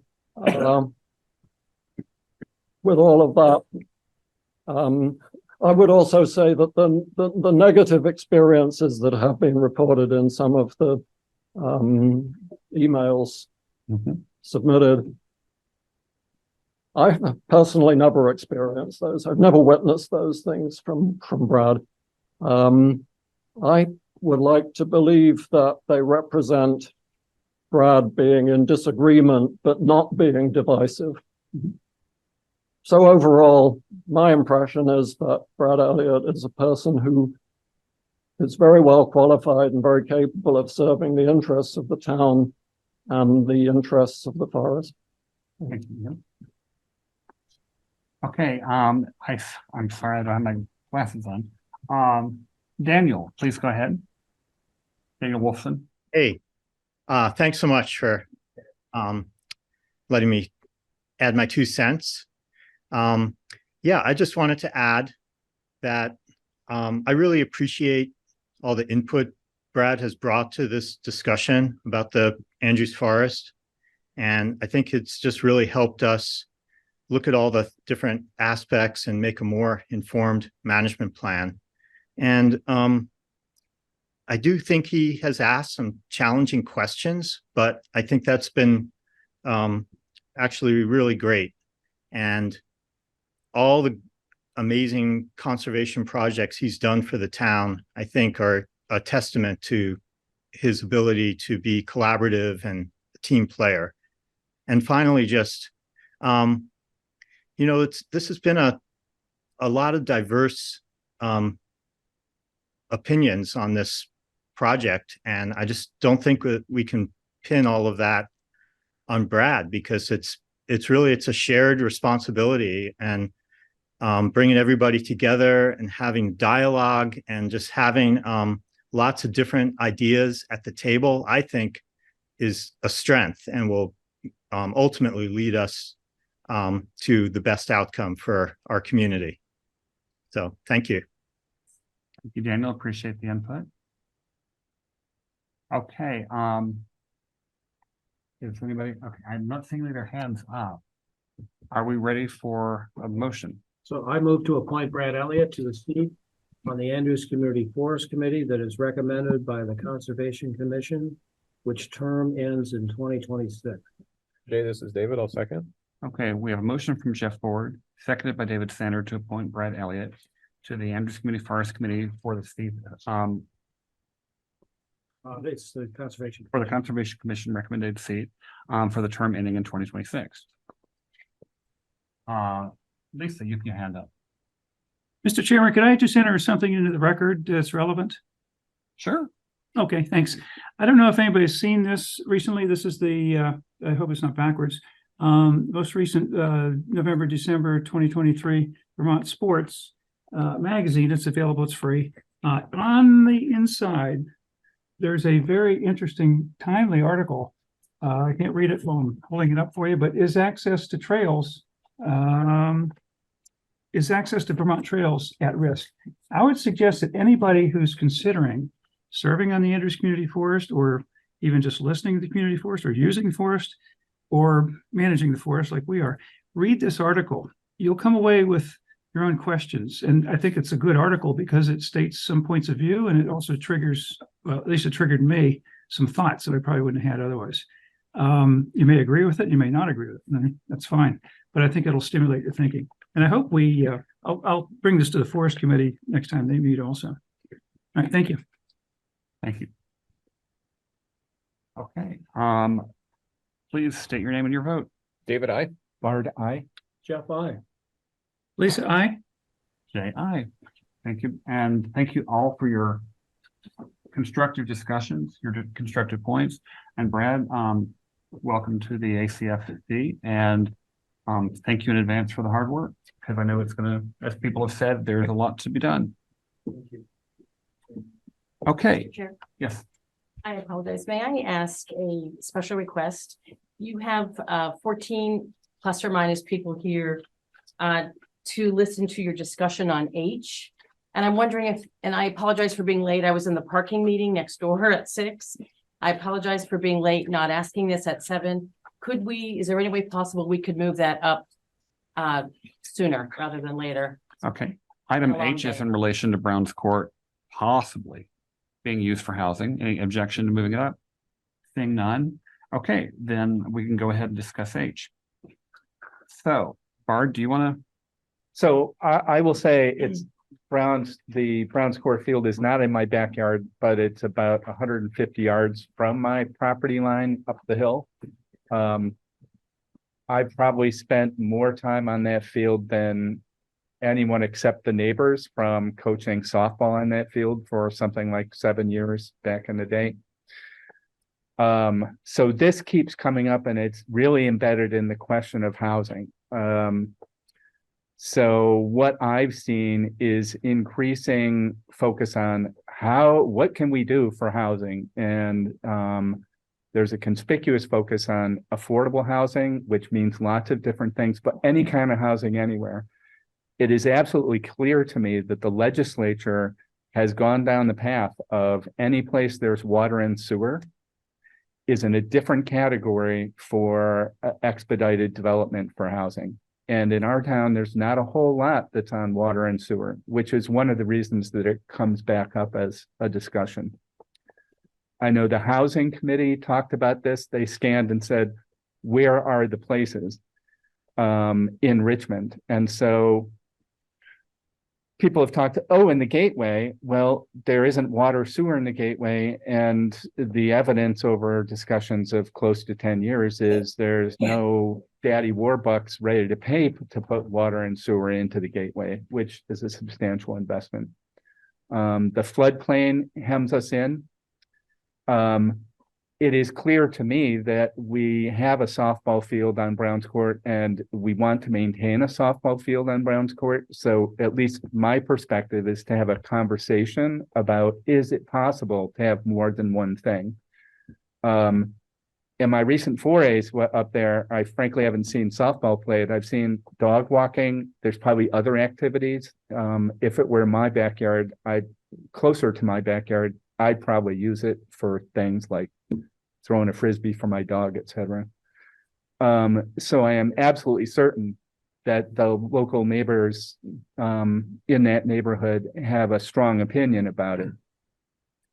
But part of the question is if we believe in things like equity and diversity and affordability, the increasing pressure on housing somewhere, where could housing go? Some of you on the select board will know that I tend to think of things as red light, yellow light, green light. I think of this as yellow light. Should we talk about it? And so for me, that was the conversation. And then from that, you might say, no, it's not worth doing, or is it a way that housing could cohabitate with open space, including a softball field? My recollection of softball fields, that the distance from home plate to a field, to the fence, is between 175 and 200 feet for girls of, youth, not like adult women or adult men, which is roughly a square acre, right? An acre is 210 feet. So that's about an acre that you'd have to reserve for the softball field. And then the question is, could other stuff fit? That's just the way I look at it. Okay. Any members of the select board want to comment further? Okay, I would like to add a couple additional things. Right in Chittenden County, there are several organizations that operate affordable housing. There is Champlain Housing Trust, there is the Cathedral Square and Burlington Housing Authority. Burlington Housing Authority is not going to build something out here. And Evernorth, yeah. Our understanding from having talked to representatives of Champlain Housing Trust and Cathedral Square is that they are not interested in developing anything where there is not water and sewer, and they want a minimum of 20. I believe the number is 20 at a minimum. They're not going to come in and build for you. Now, a second piece I'd like to add, I hear from people about this topic moderately frequently, usually people who live adjacent to the park. And they tend to say the deed under which Richmond acquired that land requires it to be kept as a recreation field in perpetuity. That is not the case. And I have it in black and white that it's not. Can I share? Sure. If I can bring that back up. The 1916 claim deed. That's right. What I'm going to share, which is you're going to go, he expects us to read that. This is the deed for that property between the Constantine family and the town of Richmond, or the association as it's referred to here. As you can see, signed in 1916. And obviously it's not ridiculously easy to read, but I'd like to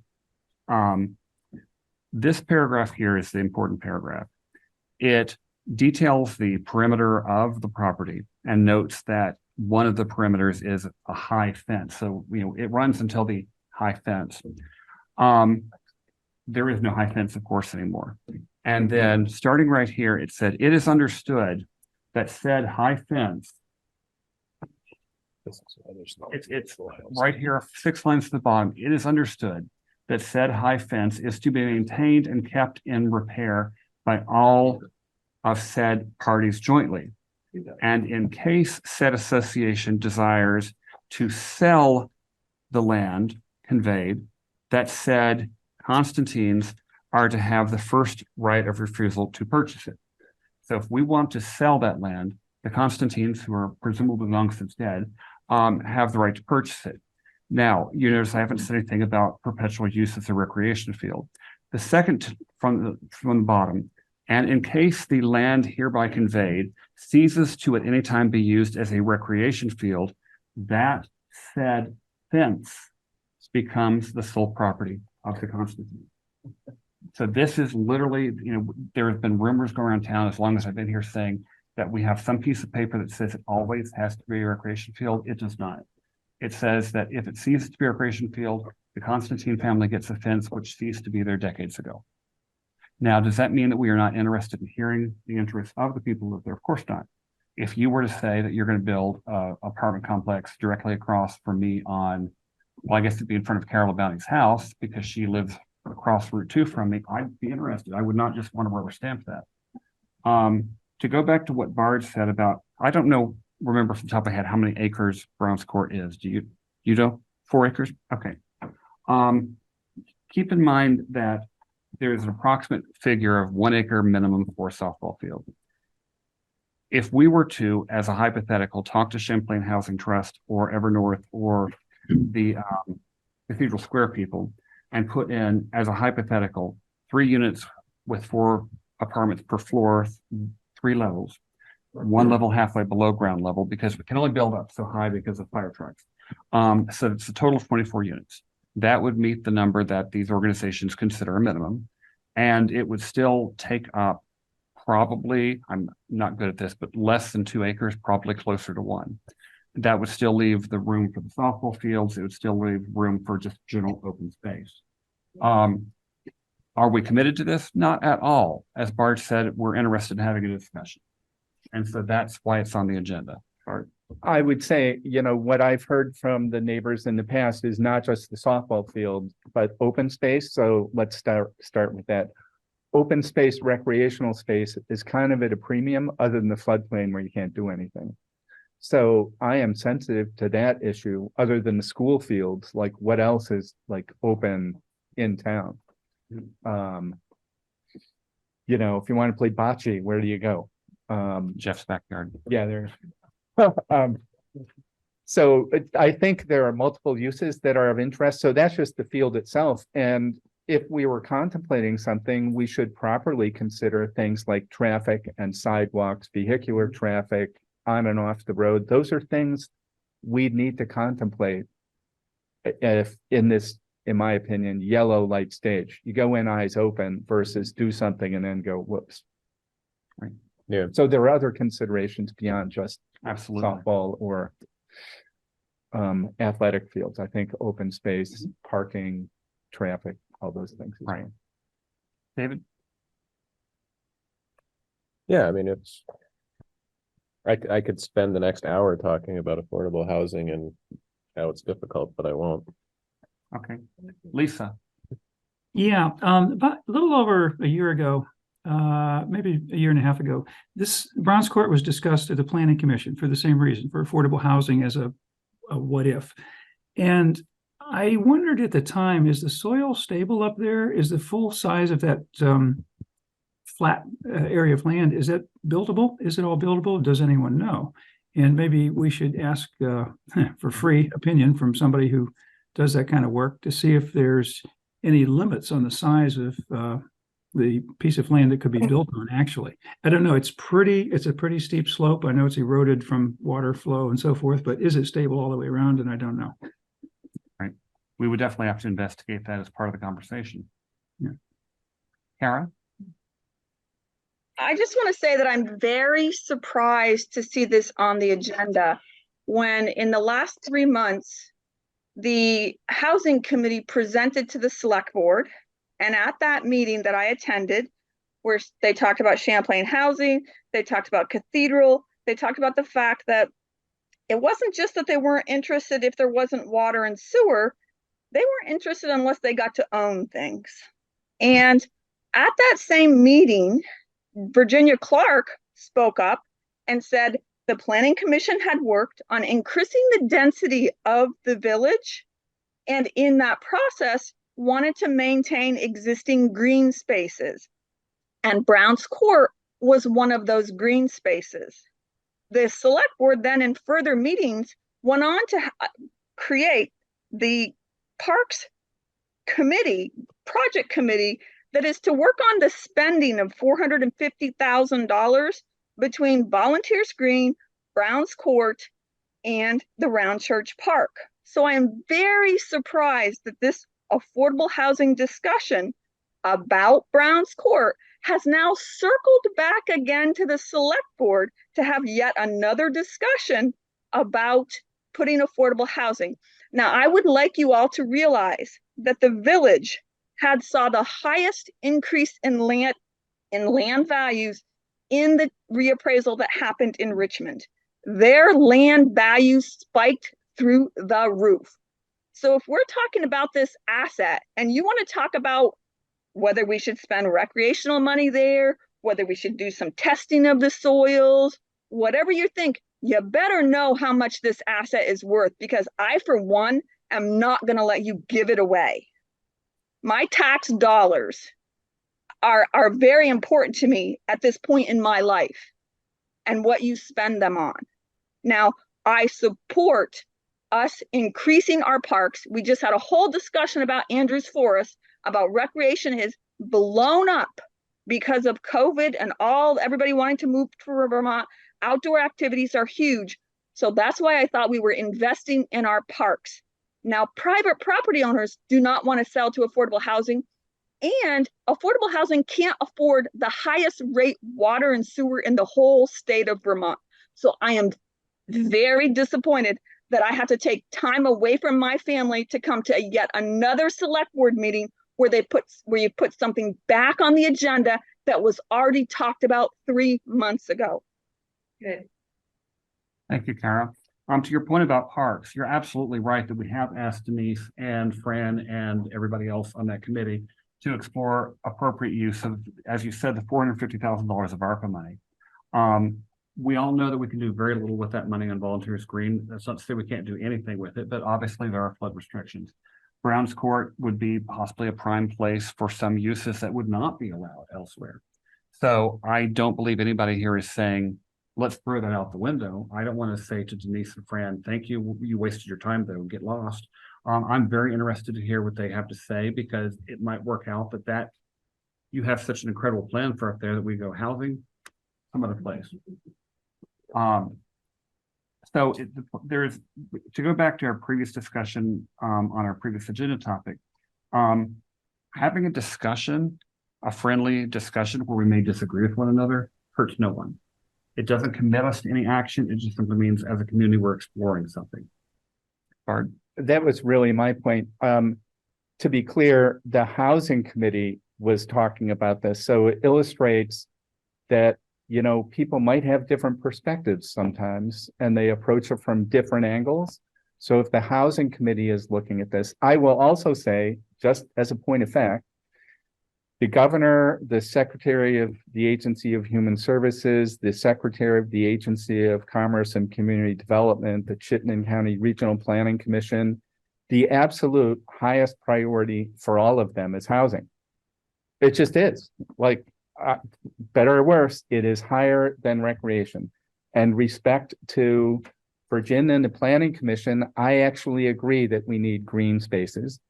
We need recreational spaces. It is also absolutely clear to me that we need housing. For those of you who haven't followed this, many of our police officers, teachers, etc., cannot live in Richmond. There is no place to live. I can't afford to live here. Or near Richmond. And there are older folks living in their houses with 2, 3, 4 bedrooms who can't leave their house because they don't want to leave Richmond, but there's no place to go to that's remotely affordable. Those are the fundamental realities of our current housing economy. We don't have enough workers. I personally am aware of individuals who were hired to positions in state government and left after 2 or 3 months because they could not find a place that they could afford to live in. Housing is just, I got to tell you, like every place I go, housing is at the top of the list. And so I am not convinced that Browns Court is the right place for housing, but I'm absolutely convinced that conversations about housing are important conversations to have. Jeff? Yeah, I don't see this as mutually exclusive at all. You know, I mean, I think what we're talking about doing is talking with affordable housing developers and seeing what it would take for them to engage with the community and understand what the issues are. We're not saying we're going to go build something next week or next month or even next year, but I think it's incumbent on every level of government to think about this housing crisis. We have an incredible housing crisis in the state, and Bart's correct. You know, talk to Phil Scott about it. It keeps him awake at night, and us too. So, like, what can we do to even consider addressing that issue? The asset that we have is we have a water, sewer, and we have a concise village district. This is what they're looking for. This is what maybe we have to offer.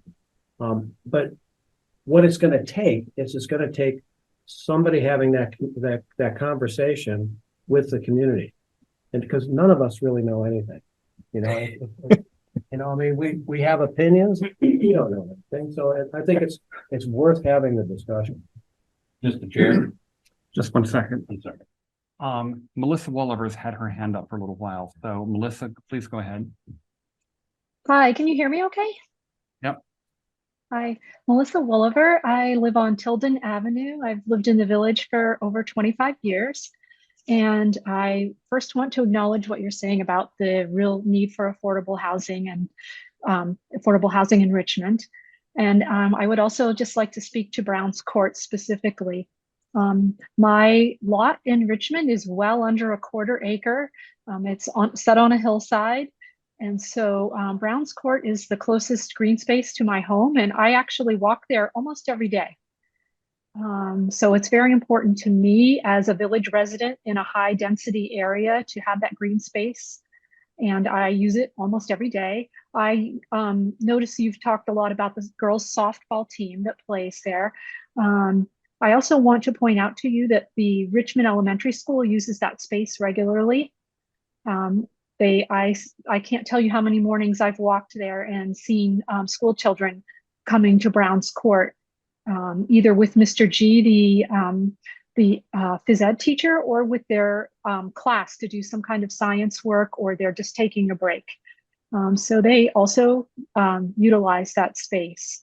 Another issue I want to bring up about Browns Court is the traffic from that street during the time when children walk to school. I walked with my children when they were young to school, and that is a cross point right there that was a danger zone for kids walking to school, because the people in the morning leaving from Browns Court will pull right through the crosswalk so that they can see out onto Browns Trace. And that was the one sort of point where I had to wait a little bit to let my kids walk to school because of the cars pulling out from there.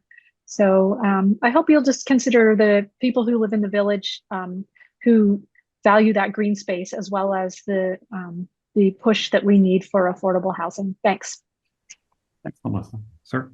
I'm Lane. I'm sorry. You're fine. I'm Lane Marshall. I live on Browns Court. You might have guessed. We've lived on Browns Court since it was a baseball field. Our kids grew up on Browns Court. Our kids played softball and baseball and soccer on that field. It's become a part of our life over the period of time. And I think the issue isn't so much studying it certainly as far as I'm concerned. It's the feeling that there's this, a little bit of secrecy going on in the town that says, well, we'll let this slip by as Kara said, for 3 months, and then we'll bring it up at a select board meeting and we'll talk about it again. And it, so it gives rise to suspicion. In terms of what Melissa said, 24 units of housing, a 3-story building, is going to presumably come with 23 or 24 or 26 or 30 cars. Exactly. That's going to take some parking, and it's going to create a lot of traffic that most people who live there now, unfortunately, if you try to get out of Brown's Court between 7 and 8 o'clock in the morning, forget it. With the traffic going up to drop kids off at Brown, you can't get out. And God forbid if you want to go to Jericho, you just can't. You can't do it. So it's gonna more than double the traffic that's coming off Brown's Court during that period of time. And it hasn't been said, but those of us who live there worry about tax assessments. It went up dramatically last year, and what low-income housing on Brown's Court might do to our property values. And that's a concern as well. Real or not, it's a concern. So, so those are the reasons that I saw a thing today, something that I read that said, what's the problem with the neighbors? Well, that's some of the problem with the neighbors. And I'm sure, like Melissa said, there's others if you get down to that. Thank you. So to address your point directly, you talked about suspicion. One of the things that, while I've been on the board of chair, is having public hearings like this on issues that could be controversial, because it's much better to give people a chance to say, I have this objection, than to have people saying in sweet Simone's and occasionally sending an email to this person or that person. That's not a discussion. That's right. And we need to have these discussions. Now, we might say, again, as I gave the example, Denise is probably the most brilliant person I know. She's going to come up with some incredibly awesome plan for Brown's Court. It could be a park, it could be some sort of recreation space, in which case we might go, that's more value. These are all part of a complicated discussion, and it has to take place in public or people don't know what's being discussed. So can I just say, I kind of dispute, I agree with everything we said except the secretiveness. I take great umbrage at that. I get you. Yeah. So one of the challenges sitting up here, so we have these public meetings, we put it on Front Porch Forum, we put it out there. This is how we work. And what we were talking about tonight is a way to engage people more directly in like community forums about what are the concerns, some of which you've laid out today, but not all of them. I just dispute the notion that we're trying to do this in secret or hide something. I will say I personally take great offense at that because that is absolutely not why I'm here. And if you look at some of the chat, some of your neighbors think this is a good idea. I'm just saying that's why we have the conversation. And I don't know where we'll end up. We might end up going, it's not going to work. Forget about it. My point was made upon the fact that this was not on the first agenda of the meeting that I saw. It showed up today sometime. No, that's not even remotely true. No. We worked on the. So not true. Okay. No, Well, this would not. I apologize Yeah. for the statement. In fact, we can't do that because once we warn it, that's the agenda. We warned this on Friday. Okay. Okay, Mary Claire, I apologize. This had her hand up the longest. If you'd please go ahead. Yes, hi, Mary Claire Carroll. My husband, Jim Oliver, and I live actually on the other end of the street from Elaine and Carolyn. And our backyard really is the ball field, quite honestly. I mean, we look directly out in the ball field. We just found out the other day that part of our little land parcel might even extend across the entrance of the ball field, which we never knew. So we've lived here 37, 38 years now. Ball field's been in constant use since we've lived here. everything from softball games to people walking their dog. And in the last couple of years, we've certainly seen a lot of softball games, both from the Richmond seniors and the girls and the kids all over.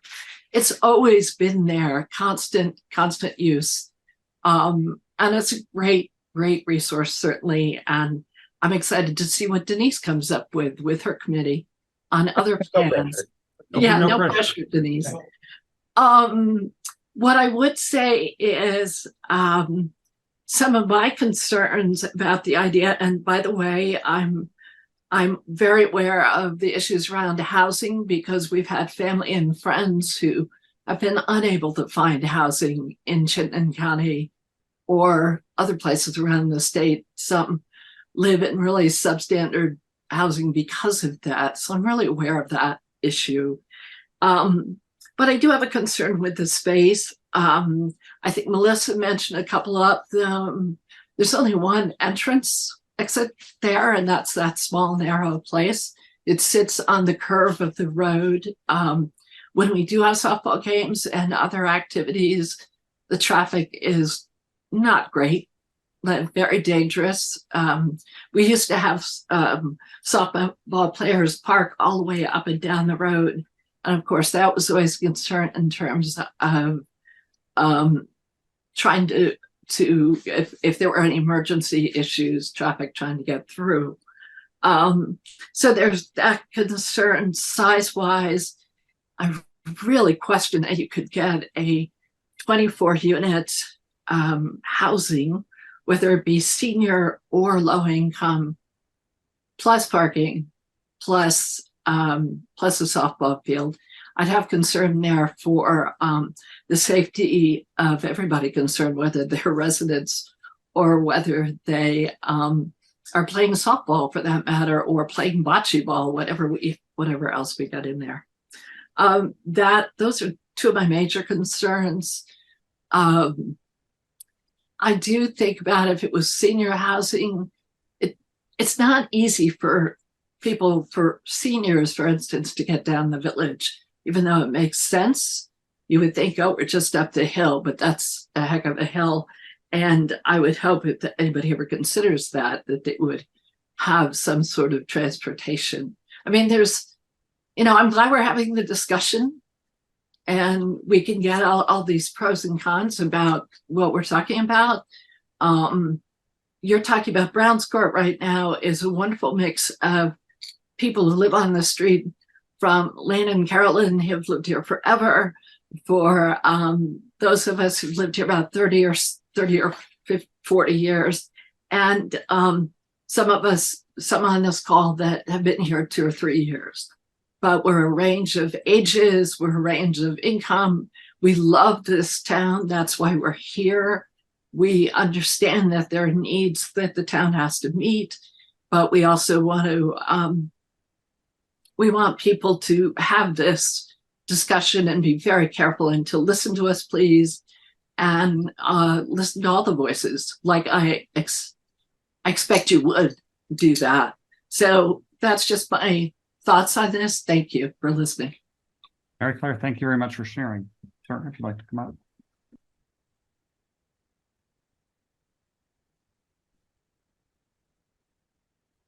Yeah, my name's Harlan Stockwell. I live on Esplanade Street. I was on the rec committee for over 20 years. There's other things that go on up there because I mow some lawns up there. I have my own business. When I go up there, there's a group, I don't know who does it, but they're teaching kids to ride bikes and all that, and they keep the bikes up there. Senior citizens use it. Now, I live on Esplanade Street. When I moved there, the park only had one baseball field. Yeah. That was it. And I live at the end of the street. Then this is how I got involved with the rec. They decided to make it bigger. And then we put in the other 2 fields. We put in the bathrooms. My family built the soccer field with the help of the Army Corps of Engineers, or somebody came and flattened it out. And since Irene, I know they raised the floodplain. Because my house was out of floodplain, now it's dead nuts in it. Yeah. So there isn't much you can do down there anymore Mhm. because of the floodplain. Right. This last flood wasn't as bad as Irene.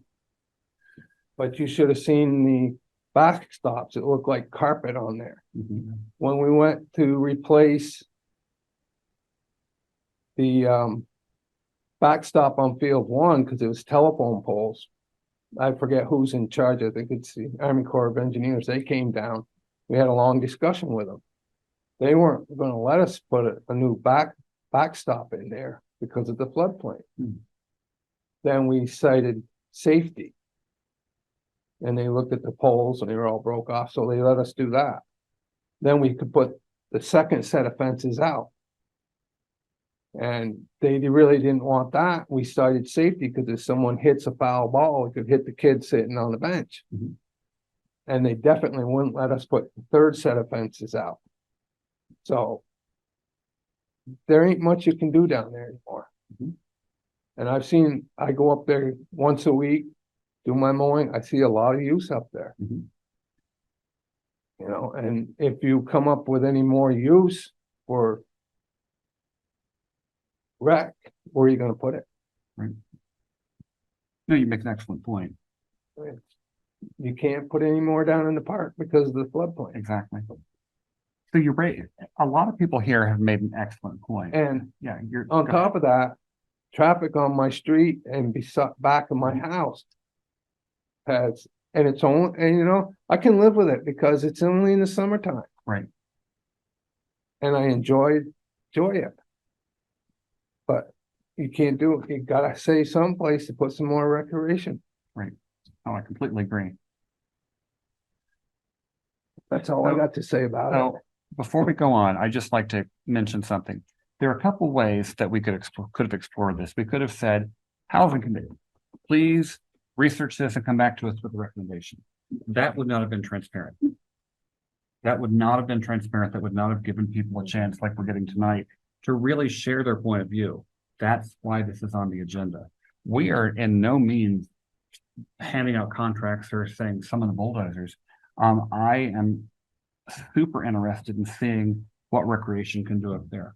And so just no pressure, Denise. We want to, as a person who was in charge of the ARPA committee, which was just tons of fun, and who conducted the survey with town residents on what they'd like to see money spent on, we had an enormous number of people requesting pickleball courts, tennis courts, courts of this kind, courts of that kind. And I don't want to say, you know, we did that survey, never mind. Okay, because why did we do the survey then?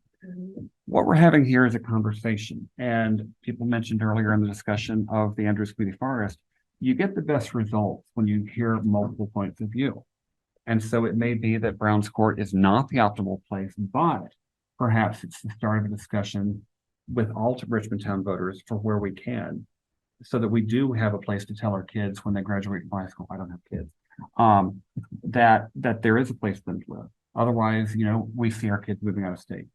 So it's a discussion. It's not an end. We're not even down a road. We're at square one. And we need, as a town, to all be sharing our points of view. And that's why this is on the agenda tonight. Not because the town of Richmond Select Board has made their mind up. We have not. We want to know what people think. We want to come up with a solution that works. Denise? Or actually, you had your hand up first. Actually, you're right under the hanging mic. Janet Morris, I live in Bronx Court. I think where I was confused, where I'm a little confused, and I felt a little blindsided by finding this on the agenda for tonight, was that up till now we've been dealing with the housing committee. You know, the housing committee is meetings. We go to the housing committee meetings. We made our being the community, you know, my neighborhood, our feelings known. And I had some concerns, like Lisa had mentioned. I mean, there are things that need to be evaluated. It feels like we're jumping way ahead on the housing issue because, I mean, we're talking about studies that haven't been done yet, traffic studies. We don't even know if this is feasible yet for housing. That's right. We're discussing at the select board. Yet the housing committee, where it stood, the last at least I remember, is that in the spring they said they were going to wait to hear back on S100 to decide what was going to happen. But they were well aware of our feelings and And that's kind of where it's at, and I hadn't seen any activity, and then suddenly on the select board, which is, I always think of that as, oh, something is happening here, the select board's bringing this up. It's like, holy shit, what's going on? They've made a decision. No, that's far from it. I mean, that's how it kind of felt to me anyway. So I appreciate what you're saying about having an open discussion and just getting, and I think you've been trying to be very transparent and let everyone have an opportunity to speak, and I appreciate that. And I think it was just misunderstood by me, but I appreciate having the opportunity to speak about it. I think, why can't the housing committee do their thing if they really see this as a viable option? Do a traffic study, do an environmental study, do the thing, because it might end up being, and my gut says it's not really that feasible place to have housing. But that's my gut, and my neighbor, maybe I'm a little biased, but maybe they should go ahead and do that and then come up with, if they think it's viable, then we discuss it. But in the meantime, it looks like a great place to have some pickleball courts. Right. Well, we haven't even mentioned the plan to build a 300-foot tall rotating restaurant. Not in our side yards. 2 or 3 more years when the state says you need to build more housing. Mm-hmm. Then what? Okay. We'll The see. territory's gone already because you just built 24 units. Where is Richmond forced, let's say in 3 years, if they say you need to build more housing? Where are you gonna go anyway? Well, if we just built the housing, so you're saying we should keep it open in case somebody tells us to build housing? No, in case. Well, that's your question, is what do we say when the state? Why why do we have to jump when they're saying? We're not jumping. That's what you keep missing. We're not jumping. We're having a discussion. And the whole point is transparency. What often happens. That was Donna said. Okay. Right. What often happens is we delegate something to committee where it lingers and doesn't typically get a lot of exposure. From time to time, it's important to air topics like the times we've had 90 minutes discussion on what people want to see in police terms. There have been a number of times this year that we've said, we are not proposing any action. We want to give the townspeople a chance to speak so we can hear from you. Housing committee doesn't even have a completely filled out staff. It is not a lot of people take a lot of interest in that committee. So if we want to hear from the greatest number of people, and we do, it winds up being something like this. No action is planned. We are not in a rush to do anything. It's just we want to get people talking. So, I'm going to summarize the housing committee's presentation to the select board from, what was that, 3 months ago? Mm-hmm. Somebody should do something. So here we are, you did a bunch of work, you had a report, a study before, somebody should do something. Okay, so we could say somebody should do something for the next 20 years. I actually take it somewhat seriously because if we see what's going on with housing, with workforce, it's profoundly important. It's not just the state or the governor telling us something. They're like saying, it's raining outside, you should get an umbrella. Nah, you can't tell us what to do. It's a serious issue in our society today, in our county, our town, our state, is housing. Is this the right place? I don't know. So one of the things that I contemplated, given the limited bandwidth of groups like the Housing Committee, is have somebody help them come up with a plan, and what are the things that you need to move forward, like a traffic study, to say, like, if there are multiple forks in that road, what's the first road, the first fork, and do you pass it, or you just say, no, it's not going to work? And that turns into sort of an action plan with some commitment of professional staff, probably a consultant. That's how I'm thinking about it. And it includes, frankly, it starts, in my opinion, with engagement of stakeholders. A core group of stakeholders are the neighbors. Yeah. All right, Jeff. So as far as names, Donna Sachs was the last one, and Jan, I forget. Or, yeah. Okay, so I consider the request from MNCTV. So I think there is an action that we could take. And the action we could take is, I really appreciate that our planning director has been on this, in this meeting. You've all brought up good points, and I'm hoping we can catalog what those points are and keep them in mind. I think the planning director could take the next steps of trying to investigate, what it would take to do a community engagement process about this topic. The report that we got from the housing committee, Bart was being a little facetious, but not a whole lot. They've had an extraordinarily difficult time finding any place in town to do affordable housing. No place, right? So, and they looked at many different locations. And so they threw up their hands and they said, we can't do it. We can't find any place. Well, it can't. I hope that's not the final answer. I hope that we can take action on affordable housing because I agree with Bart. This is a very serious issue for not just for our town, it's for the county and the state. And we do have an asset that might be useful in this circumstance. I don't personally think it's mutually exclusive from using that space for housing and for things like pickleball court. Pickleball court doesn't take up much space. The thing is, we're gonna need like 10 of them. However many we do it, but these things can be figured out. I think what we need to start the discussion, and I think it would be useful for us to instruct the planning director to begin the conversation. Okay, I'm gonna try to recognize people in the order I saw hands going up here and in the room. So I'm gonna call them Kara, then Denise, and then Kristen, and then Fran. So Kara, go ahead. I just want to make sure it's clear that I wasn't accusing the select board of being sneaky or anything like that, because I want to make sure. I was disappointed that it was back on the agenda. It felt like. I want to go back to the housing committee, and I hope the select board goes back to the video and watches it again, because there was an immediate action that the select board could take right now that could increase a minimum of 20 units within our town of Richmond. And that was to encourage accessory dwellings, encourage people converting garages to accessory dwellings, encourage people having a 5-bedroom home to maybe convert it to a duplex that were already on the water and sewer. That came out, and the select board has not said anything on Front Porch Forum, has not encouraged any of that.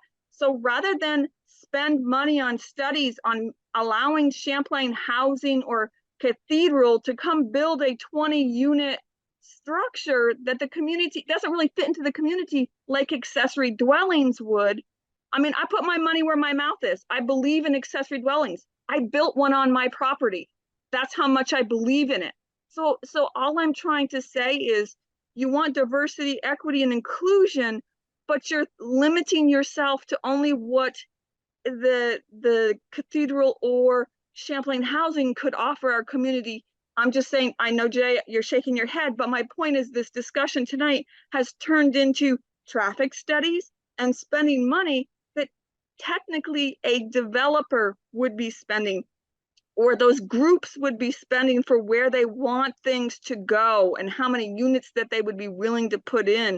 I mean, I'm just very concerned that we are missing a big picture with as many 1,600 parcels in Richmond, however many homes, however many are in the village. You have that opportunity that is right there. Okay, Denise? May I ask the two committee members to join me? Oh, sure, by all means. And Fran? And Fran's there as well. Yep. So imagine my surprise so on Thursday afternoon, we had a meeting of the parking committee and the 3 parks committee. That's what we're calling ourselves, the 3 parks committee. So we had a meeting at Brown's Court. It was attended probably by 15 to 20 people. And the parking committee was there. 3 members of our committee were there. There were some others listening, as well as Brown Court residents. So we wanted to make sure that they were aware of the process from the first step we had. So what we have come up with is 4 pickleball courts. So if you drive in all the way down to the right, the pickleball courts will be there. Fran has worked so incredibly hard. She's had landscapers there. She's had 2 or 3 different companies for the trees that are that are down, the trees that are rotten, the trees that are overhanging, to clean up that park. So she's got 3 estimates from landscaping, tree service. We spoke with the tree warden.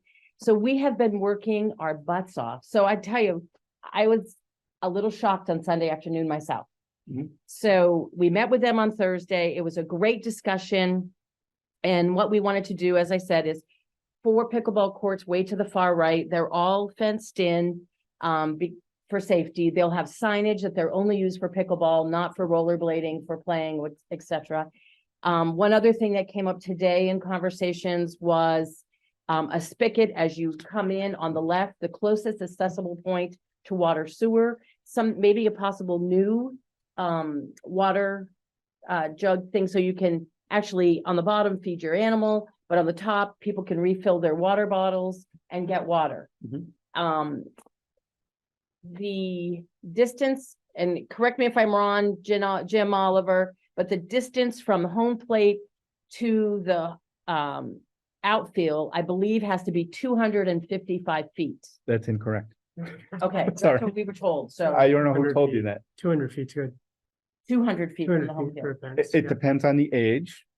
For Little League, it's 200. Let's just. But for women's softball, Yeah. for women's softball, we were told 255. Adult women, yes. Adult women, Yeah. 255. That is true. I believe it was 200.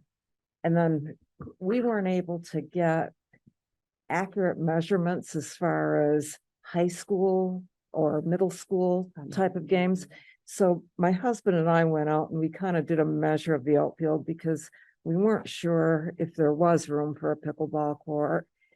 And it turns out there was. And just to be on the safe side, we measured it so that there was an extra 25 feet in there. So just factually, if you look at the American Softball Association, they give you the field dimensions by age group. And know this, if you've been to any professional baseball fields, they're not all the same. Yeah, we read that. And, too. So we make sure that they is also- follow the ASA guidelines. Well, you don't have to, is part of my point. There are softball fields that people play on that have a shorter field. I will say I coached a lot of young girls. I never saw a girl hit a ball that would go over a 200 foot Okay, fence, just as an example. So the town has had this gem for Yep. 100 years, over 100 years.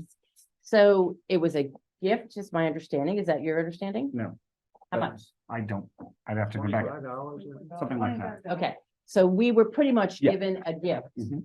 of this green space. We are already losing green space left and right with new sidewalks going in, etc.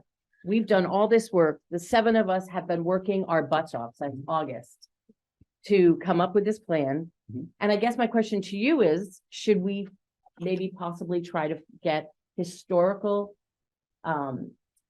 clarification for the field so that for once and for all, you as a board can make a decision saying, we are going to keep it green space. And that's what I ask you. That's what I beg you. Leave it green space. And when other future developers come in and want to develop, i.e. right next door to us, that there has to be some kind of a stipulation that they do affordable housing. But this is our last green space. And I just ask you, make a decision, or do we go down the road for historical designation? Right. Okay. So like the old round church has that big green sign, Yeah. and pretty soon the band shell's gonna have that big green sign, probably.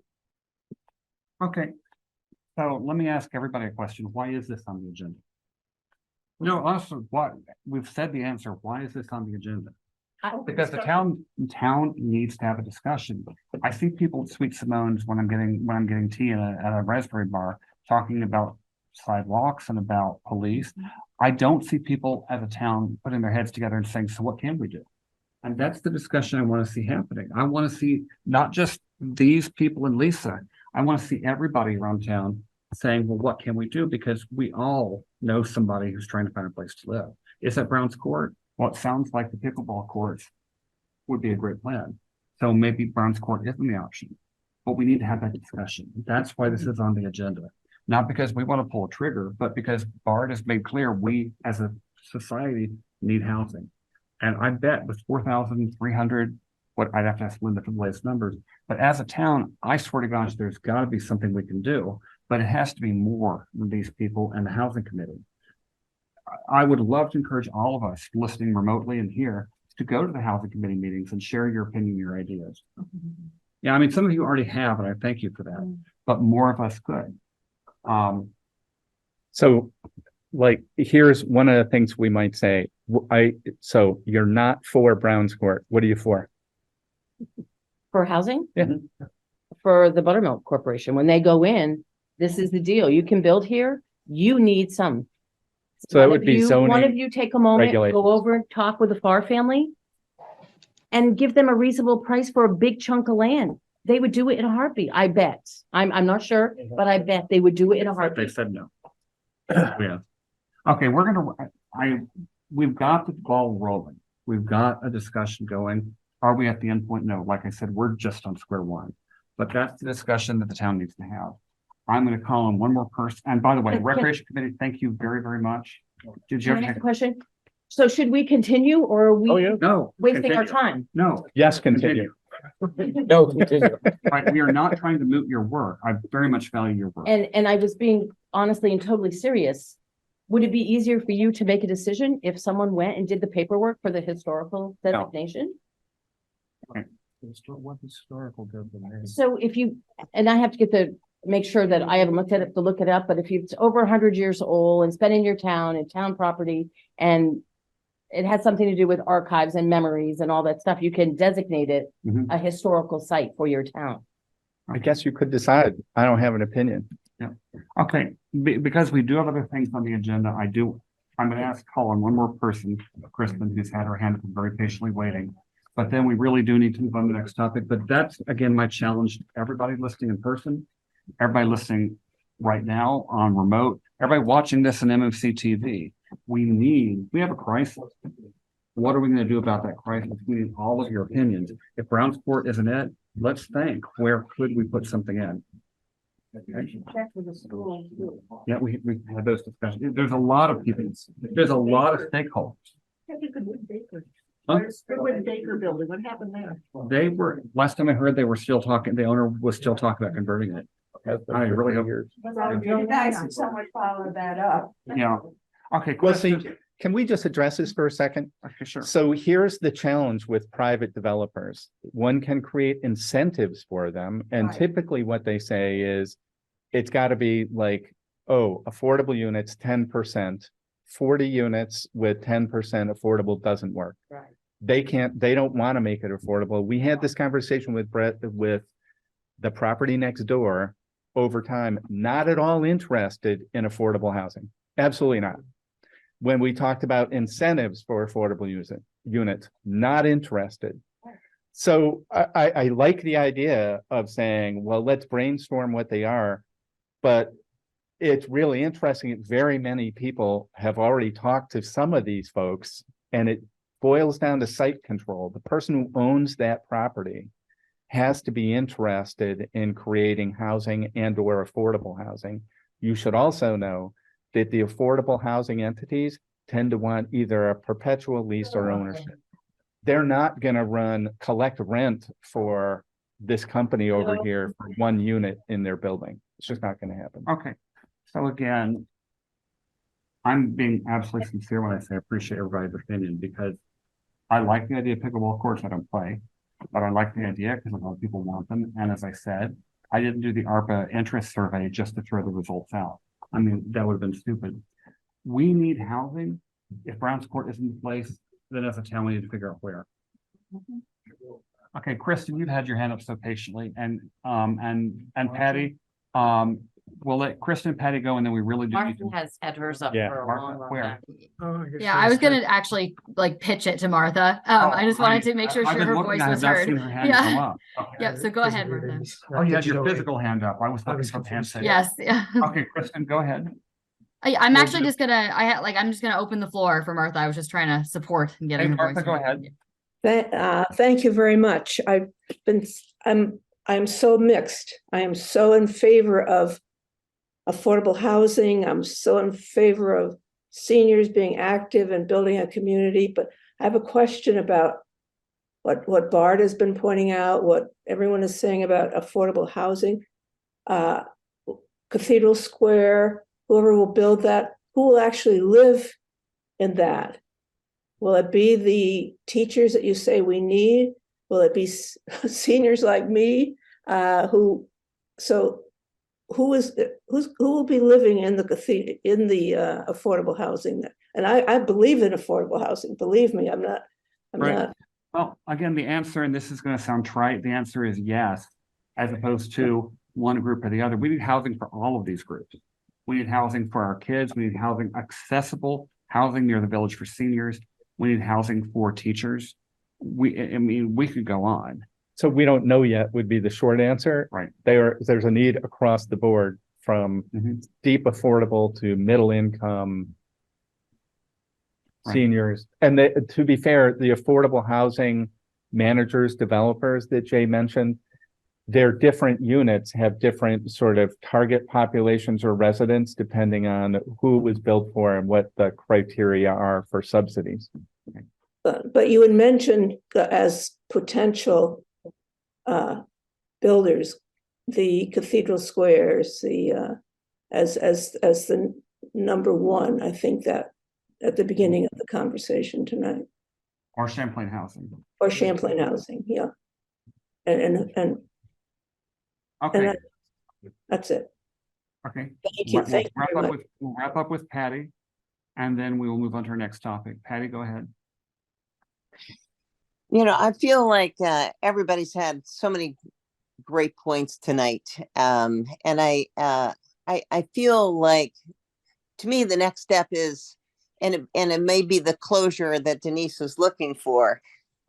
Is this even a possibility? And I think that to be in touch with Champlain Housing Trust or Cathedral Square and ask them to look at this and say, is this even possible, you know, to put these houses over by the ravine and keep green space? And you know, I'm not sure, but they might be able to answer that question. And if the question is yes, well, then we do need to have further discussion. And they, you know, we might be able to get some guidance from them on how one proceeds or not proceed, you know, and flesh out all the problems that are going. But it just seems like, you know, maybe this isn't even a possibility. Personally, you know, I'm an old person. Pickleball is supposed to be my thing, right? And I'm active old person. But I know that there's water and sewer there, and you know, I personally am very, very, you know, concerned about people not having the opportunities that I had in terms of housing. And I you know, that we have water and sewer there. I don't know. I feel like I'd like to see about housing there before I would be concerned about, you know, pickleball for me and my age group, honestly. But, you know, and that's just how I feel. And I know other people have different feelings. But I would like to hear from more people than just the neighborhood. I'd like to hear from more people in the greater Richmond who also have these concerns about housing. Thank you. Right. So you're absolutely right. As a community, not just Browns Court, but everybody, we need to be having these discussions. People often ask about, well, why not Browns Court? It's on the sidewalk. It has water and sewer. We had to bring the topic up because we get so many questions about it. But does that mean that we're calling the bulldozers? Not at all. We are simply giving people a chance to get their questions answered. And that does come up a lot via email. People say, why can't we do this? But I also want to close by saying, you know, other than let's get the discussion going, I think Carol Bounty had a very good point earlier.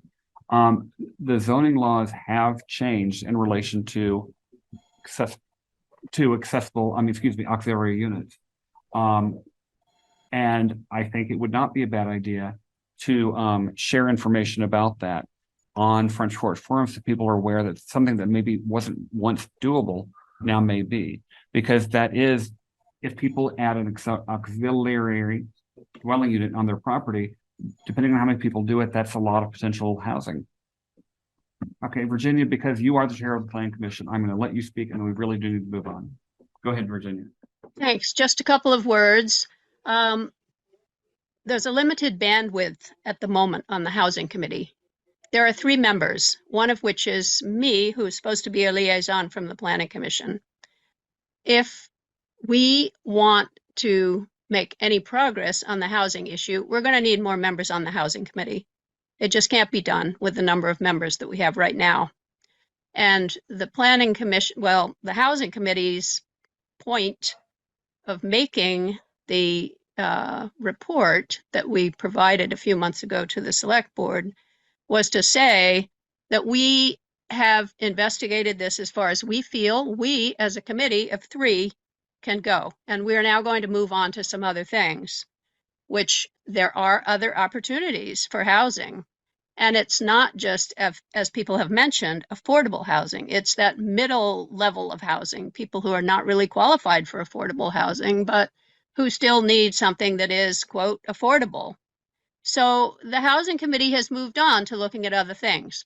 The Planning Commission also, after having agreed that the highest and best use of this property was as open space, which is rare and precious as an amenity for the village, we have moved on to looking at, for instance, increasing the density of Jolena Court.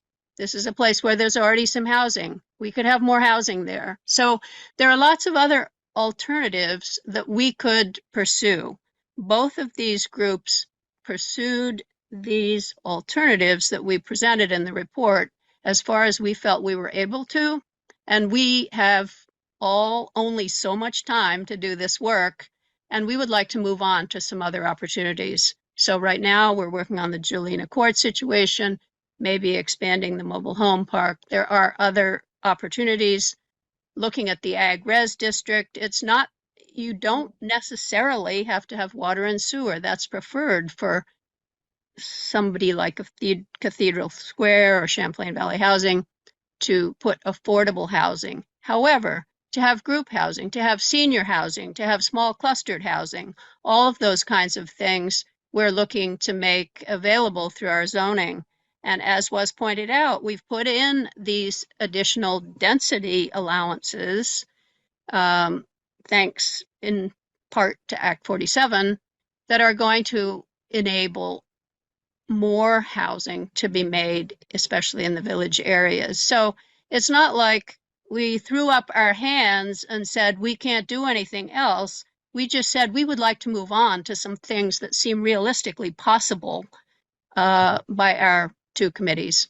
So anybody who wants to join the Housing Committee, there are several vacancies and there's one on the Planning Commission. So you're welcome to apply. Thank you. You know, it's easy to laugh about that, but she's got a good point. Absolutely. We cannot just keep saying, let housing handle it. There's 3 of them. And one of them is not even supposed to be really the decision maker. She's a liaison. So I know a lot of people have left, but for those of you listening at home or watching this recording later, we're not kidding. We really do want this to be a topic of discussion, and that's got to start by having more people involved in it. So thank you all. People have left, people have spoken on Zoom, people who may be seeing this later and want to weigh in. This is a discussion we have to have. This is a crisis. Is Browns Court the answer? No, because I mean, frankly, I like the idea of pickleball courts, but we need an answer somewhere. Okay. So yeah, we need to possibly clarify the point of this discussion. The point of the discussion is to, as a town, find options and find places for people to live. And as a select board, we can only do so much. We can try to incentivize, we can't make it happen. Mr. Chair, Yes. would it be possible, I mean, hypothetically, I don't think you're there tonight, but could you take the leadership role and make a decision that we are not going to use Browns Court as housing? No. And just end it once and for all? No, I would be absolutely against that. We do not have enough information right now to make that decision. We're talking about exploring possibilities. We don't have that kind of information. Not to disagree with Virginia, but having talked with both Cathedral Square senior leadership and Champlain Housing Trust senior leadership, what they said to me was minimum 20 units, absolutely got to have water and sewer on site. Okay. For what that's worth. That's why we come back to this. And the conversation was, for feasibility. Not surprisingly, the people who showed up disproportionately and are most vocal are the neighbors who don't want anything to change. The challenge for us overall is how do we move it forward as a conversation versus shout it down at the first meeting. I will say when I broached the topic of accessory dwelling units on my street, there are two neighbors who have been interested in it for a decade. They have never talked about it with most of their neighbors because their neighbors are adamantly opposed. It will ruin the neighborhood. I don't think we should be surprised that neighbors, people like to keep the environment they live in the way that it is. That is, it seems to be a human trait. The real question is, can we maintain enough of it, or is it just not feasible or desirable? And I don't think we know yet whether it's feasible. If it's not feasible, you never really get to desirable. The demand absolutely exists there, as Virginia pointed out across the board, all kinds of housing. Nobody that I've talked to in the private development world has, at least in Richmond, expressed any enthusiasm about affordable housing because it's more complicated and the payback is not as easy.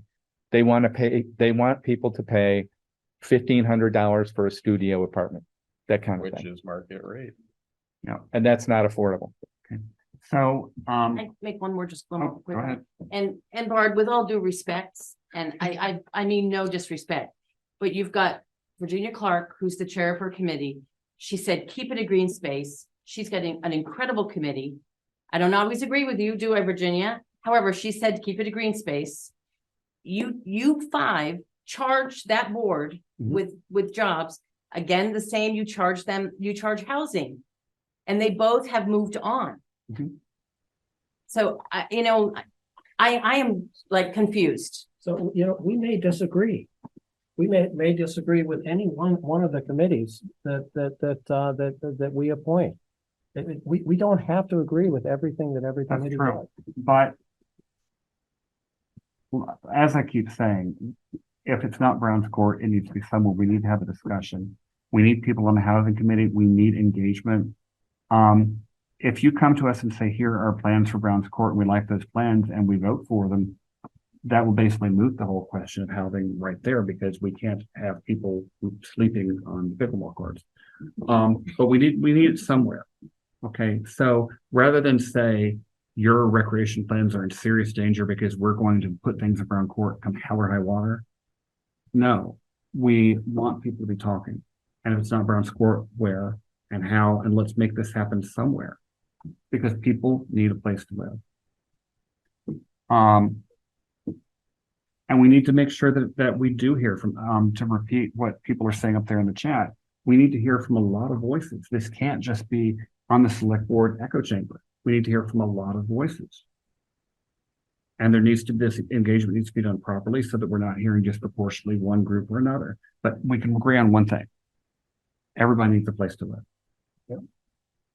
Okay, we are going to move on at this point, but thank you so much for the engagement tonight. Our next item is what we were about to go to before we moved up item H. And again, thank you all for participating in item H.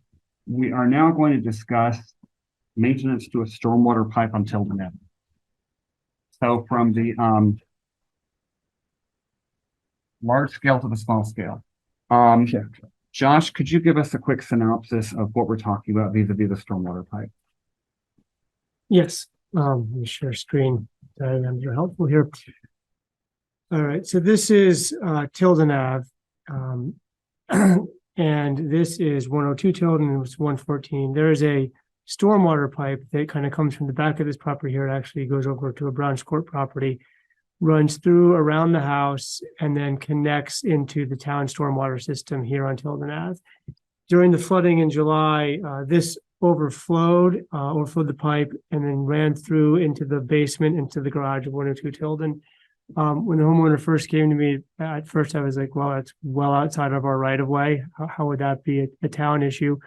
But upon more exploration of the pipe with road foreman Pete Goslin, we determined that it is actually part of a over 100-year-old combined stormwater and sewer system that we have here in town. Part of the project that it connects into here, it was replacing some of this pipe that kind of goes through here, through the village, across Route 2, across the railroad tracks, down and daylights out by Richmond Rescue was changing. It's part of that was upgrading some of that pipe, rerouting some of that pipe to make it more modern. It is no longer a combined system. I don't think it has been for years. It is now strictly stormwater. In that work, I'll go to this slide here.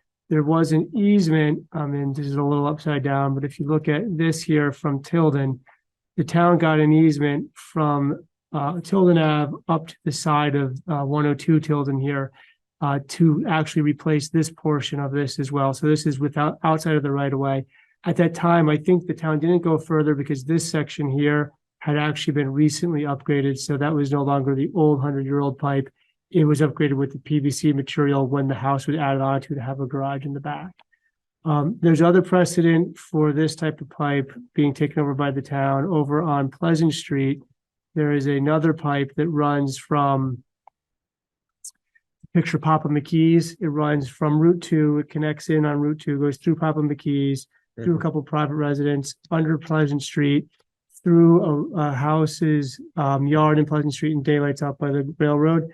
Well, that's a town line, and Pete has wanted to upgrade that for some years now. We actually got an easement a couple of years ago on Pleasant Street to go in and dig up that portion of it. So we've done a portion of that pipe, which is also the same 100-year-old system.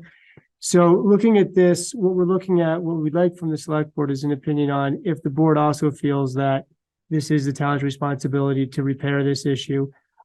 If so, we have a short-term plan. Pete has decided that what he can do short-term is dig a sump here, stone line essentially with the berm. That'll allow the water that's coming down through this ravine to slow down, gather before it enters into the pipe. It'll have a stone line sort of retaining pond. It probably won't be like as large as a pond, but big enough to slow down some of that water. And probably also clean out this pipe here, because you can see there's a couple of turns. We think there's some clogging going on. So you'd probably jet this out to try to get that done. That would help us get through the winter and some of the thaws that happen in the winter. Apparently, I didn't know this till recently. This pipe also had an issue back last December when we had a pretty good thaw after that ice storm. There was some water and some road or driveway erosion here. Then long-term, and to do that work, we would need select board approval as well as agreements from the three property owners. So I think it's 149 Browns Court and then the two here on Tilden. Long-term, we would seek to get permanent easements from those three property owners and then get an engineered solution, which might involve straightening the pipe out, coming straight down the driveway rather than trying to go around the house and extending the stormwater system here. But that would be a longer-term solution that we could potentially get to next summer. What's the material of that conduit? Where daylight's here, it looks like it's some sort of a cast iron. What it is under here, I think might be different. There's been reports there's some clay material in the backyard here. So when they moved it from underneath the garage to the backyard here, it might have been, I think it might be clay in that area, but what daylight looks to be an iron. Beyond that, though, I think it's probably clay. And is the problem, we're thinking clogging or structural failure? I think we're thinking clogging. We haven't done a scoping of this, but we think it's clogging, and it's also become a bit undersized. Like you can see the inlet up here is probably halfway full of silt, I'd say, as you kind of look at that. So water's coming down. When it does get in there, it clogs up, backs up quickly, and then overflows. So I think there's sort of two issues. And is it functionally obsolete? Is there more water going through than it was ever designed to carry for capacity? Hard to say. I think that's part of our more longer term solution is to get an engineer to look at it and really decide what size should it actually be and what route should it take. And those are lot maps. How close does this come to structures? So it actually connects right now. So it connects from here all the way back through around the house, and it connects into the town structure right here. And the town has an easement up to about this 45-degree angle here. But where are the buildings? Oh, sorry. There's a building right here. This is the home here on 102 Tilden. So it goes around the building. That's the Winters' house. That's so yeah. It currently goes around the building because it used to go straight through. There might be a better view. Yeah, here you go. Okay. So it used to go, I think, straight through here, but they had actually rerouted it before the town did the work. And that's where now the town has this here, the new pipe that's in as the easement, and then it goes around the building. And when was that done? This work, I think, was 10 years ago, give or take. Oh, pretty recently. Yeah, Yeah. in memory, There's, not like the old stuff that's 100. right. whatever. Yeah, yeah. Is that your recollection of that work too? It was about 10 years, I think. That sounds right. Okay. 10 to 20. And who did that work? That was I don't know which contractor, but it was a town job that was done. Oh, okay. Yeah. Okay. So the proposal, there's a sample motion in the memo, is to formally recognize that stormwater pipe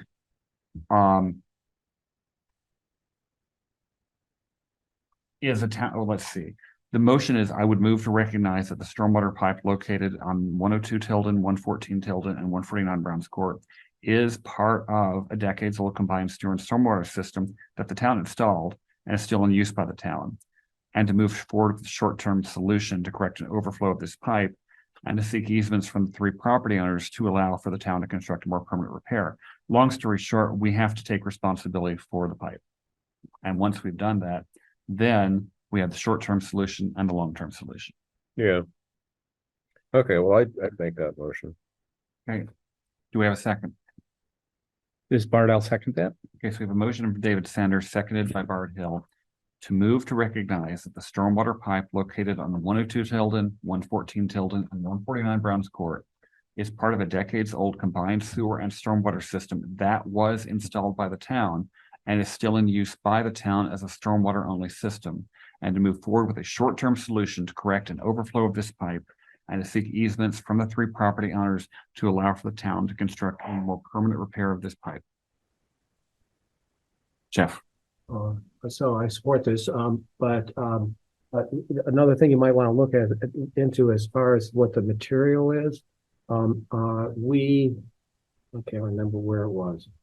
Some school project that I worked on, we uncovered a pipe like this. It's cementous, just material, and it had asbestos in it.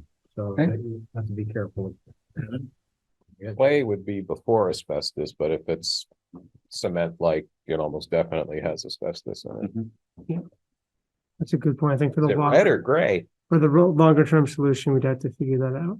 Yeah, I remember some conversation about they're finding the red clay pieces there, which is some vintage. Who knows if parts of it were replaced in between. If it is asbestos cement. Christie's saying it's 12-inch red clay. There you go. Okay. Hey, And Christy, she would know. Christy, if we take responsibility for this, it leaves Christy and Sean free to deal with the fact that their house is haunted. Okay. And that, no, it is. Wow. Right, Christy? Jeez.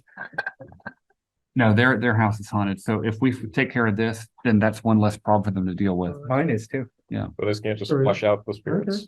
Flush out the spirits, right? Okay. Yeah, the flooding so far has not washed out the spirits, but I would like the flooding to stop. Wow. Okay. Really Seeing no feel further juice. discussion, please state your name and your vote. David, I. Bart, I. Jeff, I. Lisa, I. And Jay, I. Thank you, Christy, and the other people affected by this.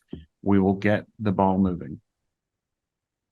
Okay, the next item is consideration of approving a bond vote for a renovation to the Richmond Town Center. The Town Center Committee has worked extremely hard putting together plans for optimal redevelopment within the current footprint and structure to make this town center something that will last us for many more years and be better suited to suit the needs of its inhabitants. And they have had informational sessions, 3, 4, how many? Depends on how you count. Of course, most recently, yes, we've had probably 4, maybe 5 in the past few weeks. And so at these informational sessions, I think the Town Center Committee has presented a pretty compelling case that the status quo is not sustainable, and that a building that was built as a high school in what year was this built? 1910? 1917? 1907, and then the addition was 1911. Right, it is past its usable lifespan. Ding, ding, ding. So the next step Before Brownsville. for this, besides continuing to educate people, is to ask well, the committee has asked us to approve holding a bond vote at town meeting. The original plan was to do it this fall, but they figured it was better to wait a little bit and also only have one election instead of two. So they're asking for approval to hold a bond vote in the amount of $9,841,603. If we vote to approve this, we will come back at the December 18th meeting with the bond paperwork for the attorney. But for right now, the motion would be to proceed with preparing that paperwork. Questions? So I would only say for the people that are on the call, the committee has tried very hard to be transparent about this. And one of those informational sessions was one with the select board. It was a warrant meeting with the select board to walk through the building to show what the current status of the building is and to answer any questions on what the proposal would be. So the select board has been, I think, pretty well briefed on what the issues are. Our intent is to continue the public outreach process from the time we set the bond vote to town meeting. And I personally am willing to, offer anybody who's interested to do tours of the building, schedule tours of the building, because I think it's important for people to know this is a big number. There's no doubt about it. But I'm happy to answer any questions. Lisa, anything?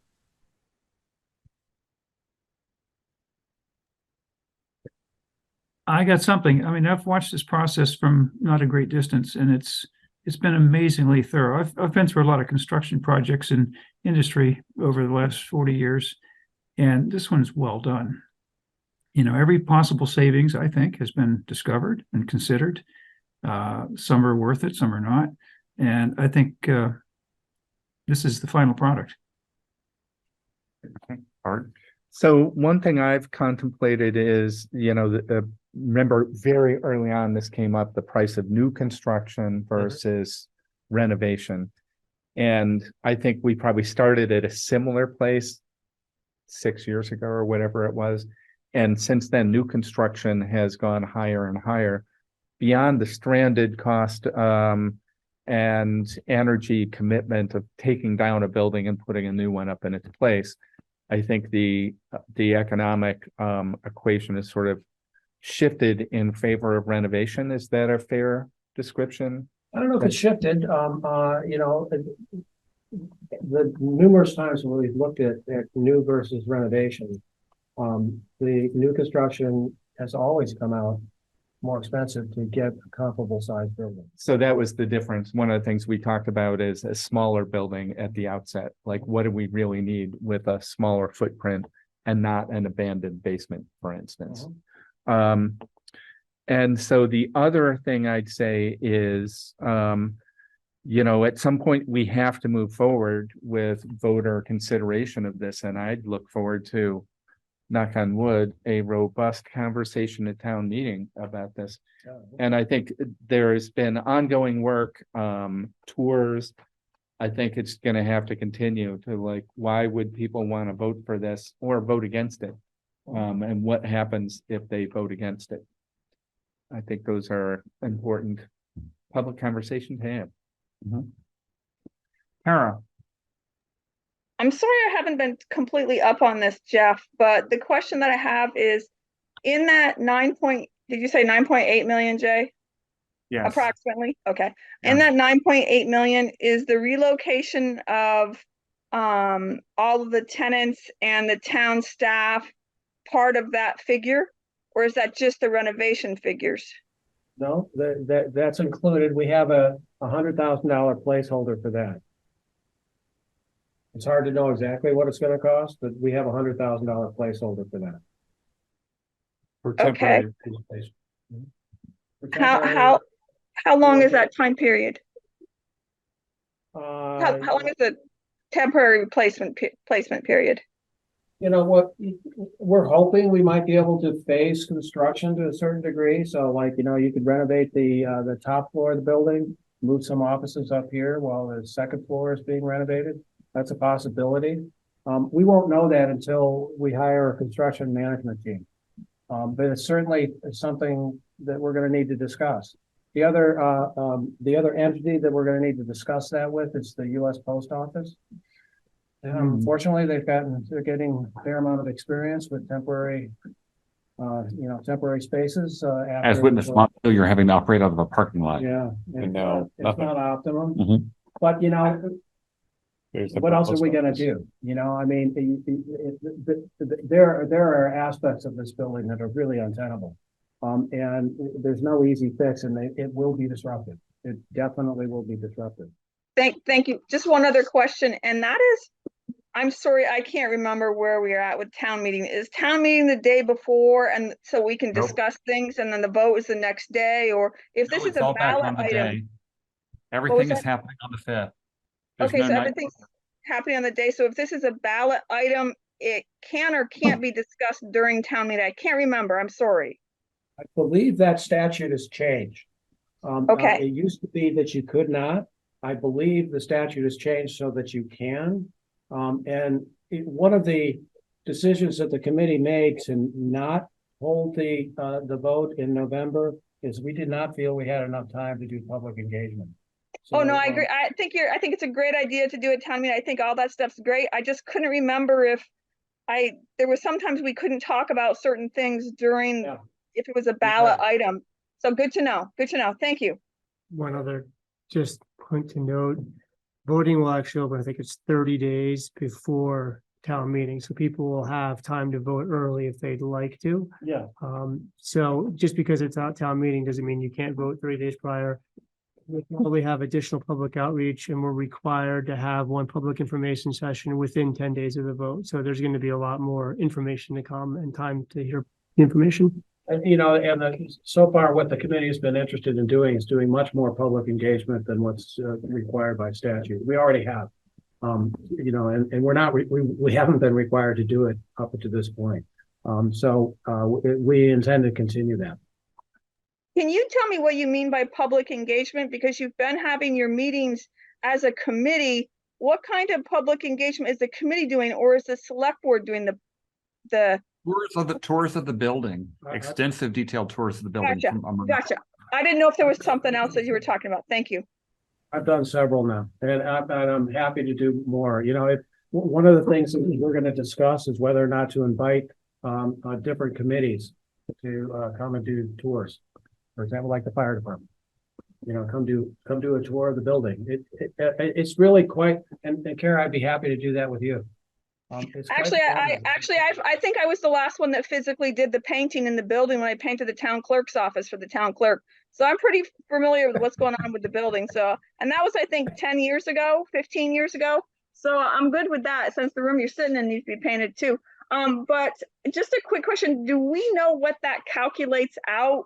How it's going to be paid for? So the impact on the actual taxpayer themselves? Like you do that for all the other calculations with like the conservation fund and all of those kind of things? Yeah, it's 9.6 cents per hundred, or on the tax rate, or at $96 per $100,000 worth of valuation. Okay. For the first year. So, and the way the bond payments, the municipal bond bank works, is they have a fixed principal payment and a declining interest payment. So at the first year's payment, something in the order of $75,000 per $100,000 worth of valuation. Good to know. I really appreciate you answering this. $75,000, $1 million for the bond. And at the end of the 30-year term, it comes out to about less than half of that, $34. And my last question, I'll let you guys go because you're having a long night here. Is the flood mitigation, the plan for flood mitigation for the building, since it's $9.8 million in the floodplain and we supposedly can't do anything in the park, what's the flood mitigation looking like for the building? I mean, are you having flow through vents and all of that? Yes, so it's about the site work and flood mitigation. It's about $1.2 million, I believe, something of that order. The site work, about half the site work of $1.2 million is outside of the building. And then inside the building, it's the post office that requires most of the work. And you're right, there would be flood relief valves. You can't wait, you can't put your roof structure in with your flood resilience. How is that together? That's the post office. So that line item is the post office, and we were okay. We just felt it was easier to identify it for what you're doing to the post office. I'd really like to know what your flood resilience dollar amount is, having nothing to do with a roof structure. Your flood resilience is your flow through vents and that kind of thing. It doesn't have to do with your roof structure. So that's just a question for a future breakdown. If I could get that answer, I would appreciate it. Because of the whole FEMA work, I appreciate that. Sure, and I'm hopeful that we might be able to get some FEMA mitigation grant money as well for some of that. And for those listening thinking, I'd like one of those tours, I think the best part was the scary crawl space. I skipped that part. I actually appreciated the soot that was on the inside of the door to the town clerk's office coming from the ventilation ductwork. I thought that's the one that scared me. That was kind of a low point. Yeah. Yeah. But there's a lot of stuff that you can be in this building for decades and not know about X or Y or Z. Well, there's a lot of stuff you can just see by being in the building, period. Oh, absolutely. But then there's stuff that you don't, even though you see it, you don't see it. And that's what I think the Town Center Committee has done a great job of trying to cover. Okay, so do we want to make a motion? The motion hand. Should I do it? Sure. Okay, so I move to proceed with preparing the paperwork for a bond vote to be held on March 5th, 2024 in the amount of $9,841,603 for the renovation of the town center. This is Bart. I'll second that. Okay, we have a motion made by Jeff Ford, seconded by Bart Hill, to proceed with preparing the paperwork for a bond vote to be held on March 5th, 2024 in the amount of $9,841,603 for renovation of the town center. Is there any further discussion? Seeing none, please state your name and your vote. David, aye. Bart, aye. Jeff, aye. Lisa, aye. And Jay, aye. Okay, other than the update from planning and zoning, we have one item left on the agenda, and I would like to thank the Hartsfield family for their patience. Kyle, I see here, and is that you got Stephanie there with you? Okay. Our penultimate item on the agenda is consideration of approval for submitting an application to the FEMA Hazard Mitigation Grant Program for elevation of a private home. FEMA has a program where they will elevate a house that has been affected or qualifies as a result of being subject to severe flooding. The reason this is even before us is because the town has to serve as the applicant. The homeowner is responsible for the 25% match, the maintenance agreement. But ultimately what we're being asked to do is approve submitting the application so that it can move forward. For those listening at home, the town does not wind up bearing any financial liability for this. We're just basically the processors of the paperwork. Now, this is a reimbursement grant, which means the town will have to pay up front and they get reimbursed by FEMA. So technically speaking, we're in another one of those FEMA, Mobius strips. So there would be a temporary outlay, which would be reimbursed, and then the Hartsfields would pay the remaining 25%. Are there questions from, actually, Stephanie and Kyle, would you like to comment on anything further? I think everything's in the application, and we appreciate you considering it. Really appreciate Josh for putting it together. Bart? I think just for the record, we should state the value. Oh, the total estimated cost of the project is $222,750.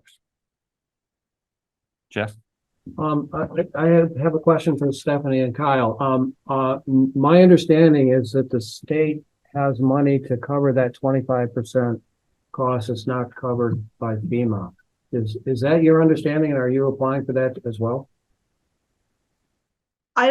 We don't know yet where to apply. We've heard, I guess we hear rumor about that, but we're not sure if that's Vermont Community Foundation or where we would access that from. It can't be federal money, and I guess we don't know where to apply for it or how. We know this is the first step, but we are more than open to recommendations because we don't know where we'll get that other 25% yet. The woman's name is Stephanie Smith, and it's the Vermont.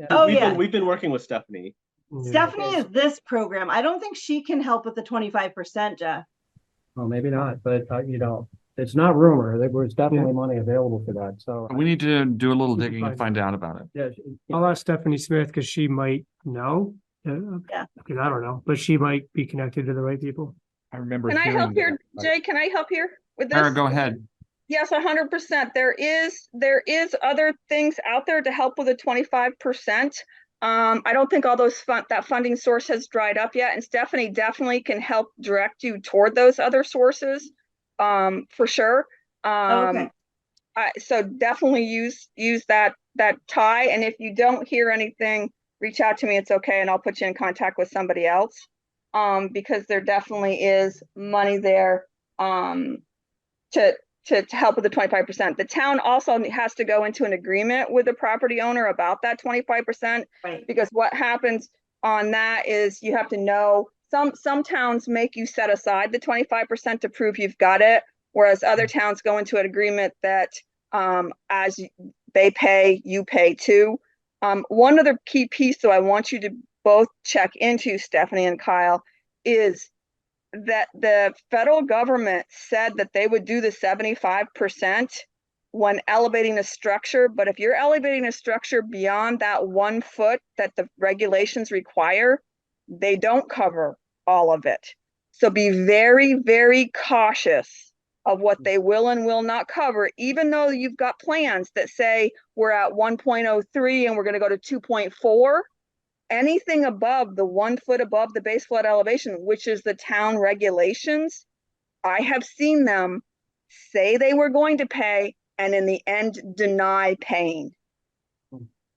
Okay, yeah. You're exceeding the requirement, and they're saying we're going to pay for a portion of it or none of it at all. Just wanted to give you the heads up. Do that one for the grant. Yeah, and I'm sorry, Jeff, that Stephanie may have. I think so we had a meeting, Josh, I don't know if everyone knows that there was a meeting where Stephanie Smith and a couple other folks from the state program came to Richmond and met with several people. And we asked a lot of these questions, and I'm not saying you're wrong, Kara, but because we wanted to clarify a lot of that. It could have changed. It could have changed in the last couple of years. So that's why I just want to make sure you triple check and have it in writing. Yeah, no, Yeah. And I think we know we'll sign an MOU with the town of Richmond for us putting up that 25%. And we can find a way to come up with it, but we are open to assistance. We're still waiting on a couple things. And it wasn't the community fund that you were talking about that they can dip into. There's other money. I think it might be something that they set aside that's left over from COVID, ARPA money. Oh, okay. Kyle and Stephanie, I have a question. How much is your house going to get elevated? Are we talking stilts? No, it's I think about a foot. Yeah. The residential part of our house is actually close to safe already. So sort of the basement, sort of having to make the basement flood safe. So it'll end up, Josh knows the exact numbers or we have the form in front of us. It'll end up being, I think, about 2.4 feet of the first floor will end up being 2.4 feet above base flood elevation. But what's going to happen is that the foundation, which is structurally damaged at this point and isn't above base flood elevation level, Josh could probably explain it better, we'll remove the foundation and then there'll be floodgates and get it up higher so there's not the option for the structural and the heating and electrical, whatever, mechanicals, thank you, to keep getting damaged. Okay, so no basement, concrete slab, and the house goes up 1.03 feet. Got it. Yeah, and right now looking at they had 2 engineering studies done on the house, and the foundation in the basement did sustain a good amount of damage in the flood. And doing this would eliminate that possibility of reoccurring. Okay. So we Well- have, One last thing, Jay, if you haven't already calculated, Stephanie and Josh, is the admin fee, because the town can be reimbursed the admin fee. That's like a percentage that's allowed on the grant. Is that over and above, that would be over and above the price of the project, Kara? Yes. Okay. So that's like a Cat Z fee and a public assistance? Double check with Stephanie again, but you can Okay. also look at the previous, the buyout grant that we've written and all the elevation grants that I wrote for the mobile home park and the other homes. It's right on there. You're allowed to calculate in the admin fee so that the town of Richmond Okay. gets reimbursed for staff time. Great, yeah, thanks for that reminder and tip there. And Josh, so can I add, we have to be careful about that, for the town's sake, I think, not to go as high as that. I think the limit now is 238, where it gets into that benefit cost analysis, and it's a lot of extra paperwork. I can't remember which line that's on. We should do the admin fee so the It town doesn't gets count that. as part, it doesn't count as part of that, I don't think. The admin fee is like a ride on different kind of grant kind of thing that the state kicks in to help pay too. Okay. Stephanie, before we submit it, I'll reach out to Stephanie Smith and ask her some of those specifics, and if that needs to be in the application or not, I mean, that might be something, I'll ask her what we need to do there to make sure we have the bases covered. Okay, thanks. And I'll reach out before we submit it I'll send it back to you and Kyle so you guys have a chance to review it again one more time before we actually put the final paperwork in. Thank you. Yeah, of course. okay, so a note to the select board. If you saw your email earlier, you may recall that You did do it for VOREC, yes. Sorry. You did. Okay, so we have to do a slightly different motion than what was originally in the memo because we need to appoint Josh as our rep. So I'm showing the revised draft motion, or somebody can simply make the motion in the packet and then simply add and to appoint town manager Josh Arneson as our duly representative, as our authorized representative and grant manager. So I move to approve submitting an application to the FEMA Hazard Mitigation Grant Program for the elevation of the house at 65 Esplanade Street, with the understanding that the homeowner will be responsible for the 25% financial match and fulfilling the maintenance agreement, and appoint town manager Josh Arneson as the duly authorized representative and grant manager. This Bart, I'll second that. Okay. All right, go ahead. Does this ignore or address the administrative fee to the town? Doesn't have a cost in it, so. Okay. Yeah, I think we'll figure that out. Not a- Good not a question, cost in but it. there's no cost in the motion because we still have to finalize. There's still a few things to finalize on the application too. All right. So I'll make sure we get that in or out if we need to. Great. Thank you. Yeah, but good question. There's new messages now. We'll get that. Oh, that's just, thank you. Okay, so we have a motion to submit the paperwork to the FEMA Hazard Mitigation Grant Program for the elevation of the house at 65 Esplanade, with the understanding that the homeowner will be responsible for the 25% financial match and for fulfilling the maintenance agreement, and to appoint town manager Josh Arneson as the representative and project manager. The motion was made by Jeff Ford, and who seconded it? Was it you, Bard? Yes. Okay, it's seconded by Bard Hill. Please state your name and your vote. David, I. Bard, aye. So aye. Lisa, aye.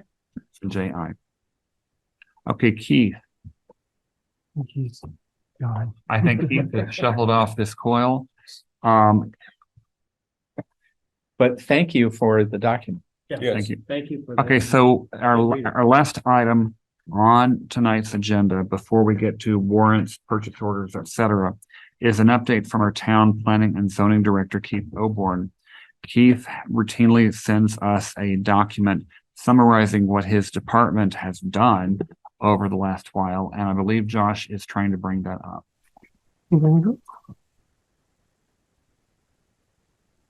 So one comment I would make on this is, it's my understanding that, that Keith hasn't been excited about working on the Browns Court project. He prefers working on, he has stated to, this is secondhand information, so he hasn't talked to me about it. But, he was less than interested, and I think he needed direction from us that we are interested in exploring, what are the, possibilities of Brown's Court. And so I would just like to communicate to that, that I think there was consensus on the board that this is something worth exploring. And he's the most logical, staff member to at least participate in that. So. Yeah, I think, so I had it on the agenda before I had heard from him. And when we had our department head meeting on Thursday, he was actually thankful that it was on the agenda for those reasons, because I think he was hearing like we should do more studies, we should look at things. And he said, well, before we do more, I want to make sure that the board is on board, exactly like you said. So he didn't spend more time and have the select board say, well, wait a minute, we don't want to do anything over there. Right. So I think this does give him some good direction that, yeah, he can look into some studies and come back with different ideas to the board as far as next steps. And I think it's fair to say we understand it's controversial and there are multiple viewpoints on here. And that there are no decisions to be made at the moment, but yeah. What we're looking for is more information, and maybe reaching out to these different affordable housing developers. I think a yay or nay from them is really helpful. They don't have to do a big study, but is this yellow light? Yeah, is this a yellow light? Is this worth pursuing or not?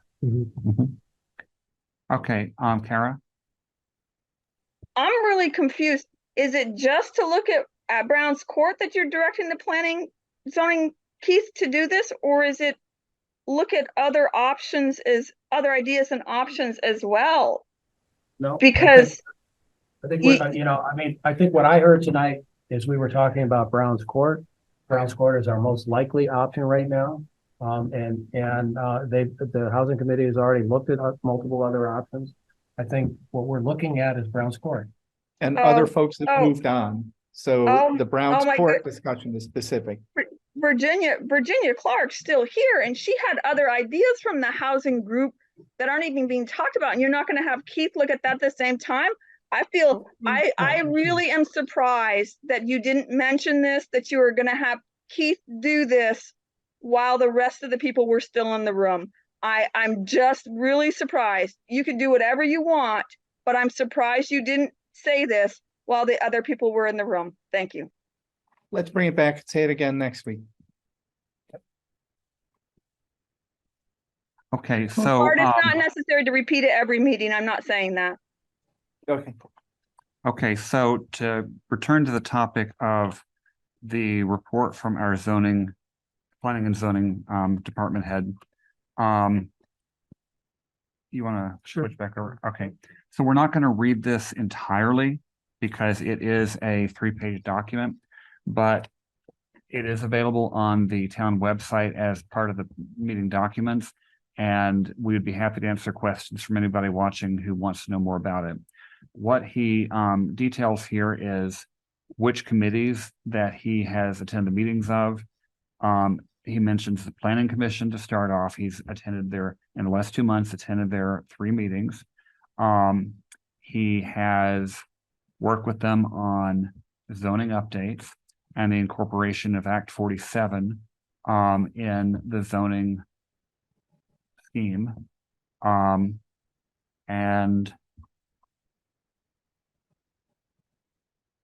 other stuff. The Transportation Committee, he also supports. He's been to 2 meetings of that. The Share the Road Subcommittee has been making great strides, as we heard earlier tonight.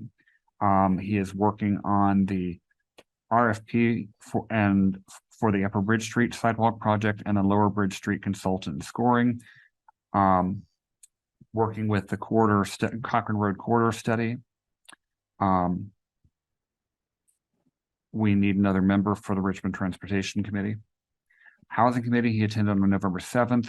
They reviewed the Town of Jericho affordable housing presentation debrief, and the homeless sheltering discussion about where can we allow overnight parking by homeless people. The DRB, Tyler Machia, our town zoning administrator, attended 2 meetings. They've authorized 67 zoning permits. Authorized permits for 9 single-family dwellings, 4 accessory dwelling units. they have 19 applications to the DRB for subdivision, conditional use and site plans. And then finally, the Chittenden County Regional Planning Commission. He has attended the Water Advisory Committee, the Planning Advisory Committee, and remind me what the UPWP is. Unified Planning Work Program. Okay, right. So it's a lot of the transportation planning. Okay. And then some additional comments here at the end about various other things that have been going on. So a lot of stuff. Yeah, a lot of stuff. So again, they're doing a lot of stuff, and I would encourage people who would like to know about the stuff I quickly glossed over to take a look at this. If anybody does not know how to access their packet but would like to see the report, they can email me or Josh, and we'll be happy to send the report to you. Any questions from the board? Jay, just something that I think might come up, and Virginia's probably already all over this. I know we have a site plan for the town center campus, so to speak. One of the things that has come up intermittently over time is the farm access road being called a road and being used as access to the creamery parcel or the buttermilk parcel. So it's something we just might want to close the loop on. Is there a plan for that that's not entertained here, or what are the implications for traffic flow related to density, and what is the density? Because I think of it has a history in terms of bumping into the town center campus. Does that make sense? I thought that was to service the agricultural area. Yes. There might be an easement for that. I don't know if there is an easement. It's identified on the site plan. The access for, what is it called? Farm Road? Yeah. And there was talk about emergency vehicles, but traffic flow as it gets bigger and more vehicles, not dissimilar from the Browns Court conversation, then leads to what about traffic? How's that play out? I don't think there hasn't been any discussion in my committee about traffic from. It may be a non-issue, but I just know it has a history and has come up in the past, so. Virginia might have more. Virginia? Yeah, I was just going to say that the only discussion that there's been has been to possibly, but no decisions made, use that as an emergency egress, but no traffic flow from it at this point. Makes sense. Thank you. Okay. So there's no motion on this topic. One thing I would point out for, I don't know if Kara, you followed Act 47, but Act 47 did talk about your accessory dwelling units and increasing density. It's a requirement, frankly, for the planning commission to include in their zoning ordinances. I think it's went up to five units per acre in a high density residential area. So I think that might speak to Kara's concern about accessory dwelling units. I don't know. Okay. Virginia's. Wait, Oh, yes. what do Go you ahead, mean Virginia. concern? Jeff, what do you mean concern? Comments. Okay, because you said my concerns. I'm like, I'm not concerned. I encourage it. Okay. Virginia. Yeah, so I just wanted to point out on this report that the Planning Commission and Keith have been pretty much working nonstop on housing for the last year. So despite the report that the Housing Committee gave you, there is forward motion on housing. Act 47 is all about housing. Our package that you're going to be seeing shortly is all about housing. Talking to Jericho about housing, working with Buttermilk, it's all about housing. So, to say that Keith should now go and work on this other thing about housing, I think merits some discussion with him and with the rest of the Planning Commission, because we're pretty much working nonstop on housing. So just to comment on his report.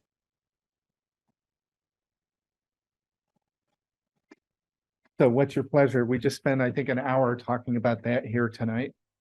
Bring back the planning commission or something? Right now, my pleasure is moving on. Yeah. For a future agenda Yeah. contemplation. Housing is a Gordian knot, and I'm not Alexander with a sword. Does everybody get the reference from it being too often? Yeah, I'm just not sure that telling Keith to work more on some other housing project is going to fly well with the time that everybody has to spend on these issues. Anyway, just a thought. Okay. So, I think we should move on. How many of us are going to go to the legislative breakfast tomorrow? It's fun. Okay. At least two of us, have to get up very early to go hear from CCRPC. So, Just a few short hours from now. yeah. So tonight we have a need to approve the minutes, and Town Manager Josh Arneson, we list in the agenda the minutes of 11:20. Technically speaking, we have two sets of minutes from 11:20. We have minutes from the regular select board meeting, and then we have minutes from that special select board committee meeting. Oh, We don't even have to the approve that. committee only gets to approve their own minutes, You're right. Okay. so we're good. We did it. Yep. Well, Okay. We are going to. So what Jay's talking about is we've had to warn the meetings that we've had between Bard and Jay as subcommittee of the select board for pre-negotiation meetings with the police union. The guidance from the attorney is when you get even just two members of the board together, less than the quorum, for something like that, you need to warn that as a meeting. So even though we went right into executive session, we had minutes of calling the meeting to order, going to executive session, exiting and adjourning. But that committee also approved its own minutes. So they are on the website for anybody who's interested in reading those motions. It's thrilling. Okay. So we have the one set of minutes for the evening meeting on November 20th. Are there any corrections, additions, deletions, or amendments? Jay, this is David. Move to approve. Bard second. We have a motion of David Sanders, seconded by Bard Hill to approve the minutes from November 20th. Are there any updates or corrections? Seeing none, please state your name and your vote. David, I. Bard, aye. I believe we've lost Lisa. J.I. Okay, we have tonight two purchase orders. Purchase order 4627 to FW Webb Company. Explain this. For culvert, go ahead. Yeah. So this is one that Pete filled out. He had a quote from FW Webb for some culverts during the flood. And we wrote a PO off of that quote, and actually paid part of that quote. But then they came back and said that they actually misquoted it and they were using all the state pricing. So they gave us the actual correct pricing of the of the pipe that we were ordering. So we need to increase this to $18,368.40 based on the state pricing that they misquoted initially, and are actually ultimately invoicing us for. So.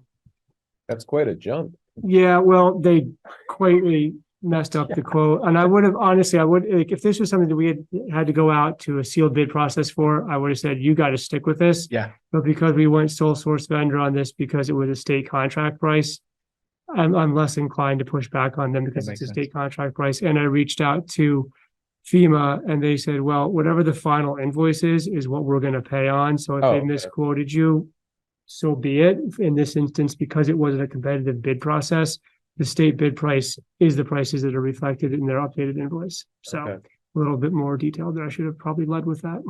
Yeah. Okay.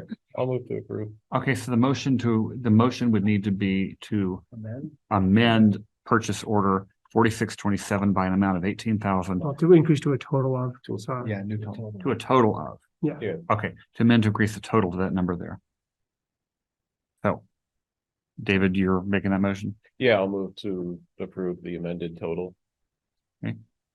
Is Bard, I'll second that. Okay, we have a motion made by David Center, seconded by Bard Hill to amend purchase order 4627 for a bunch of culvert to increase the total to $18,368.40.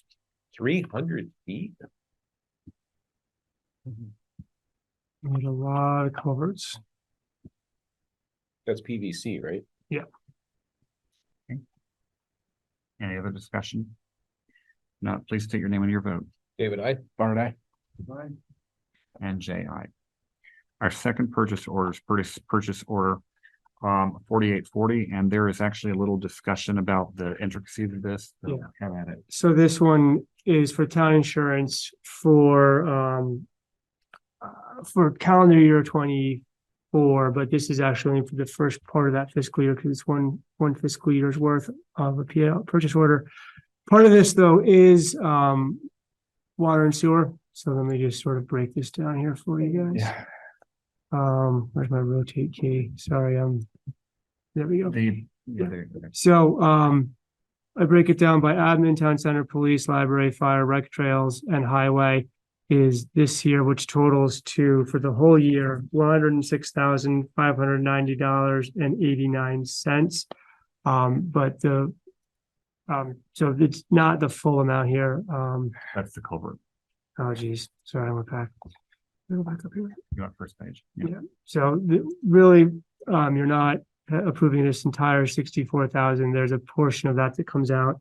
And actually, let me divide that by 2 so that you can get the amount for the fiscal year of this PO. I'm sorry, I am stuttering here.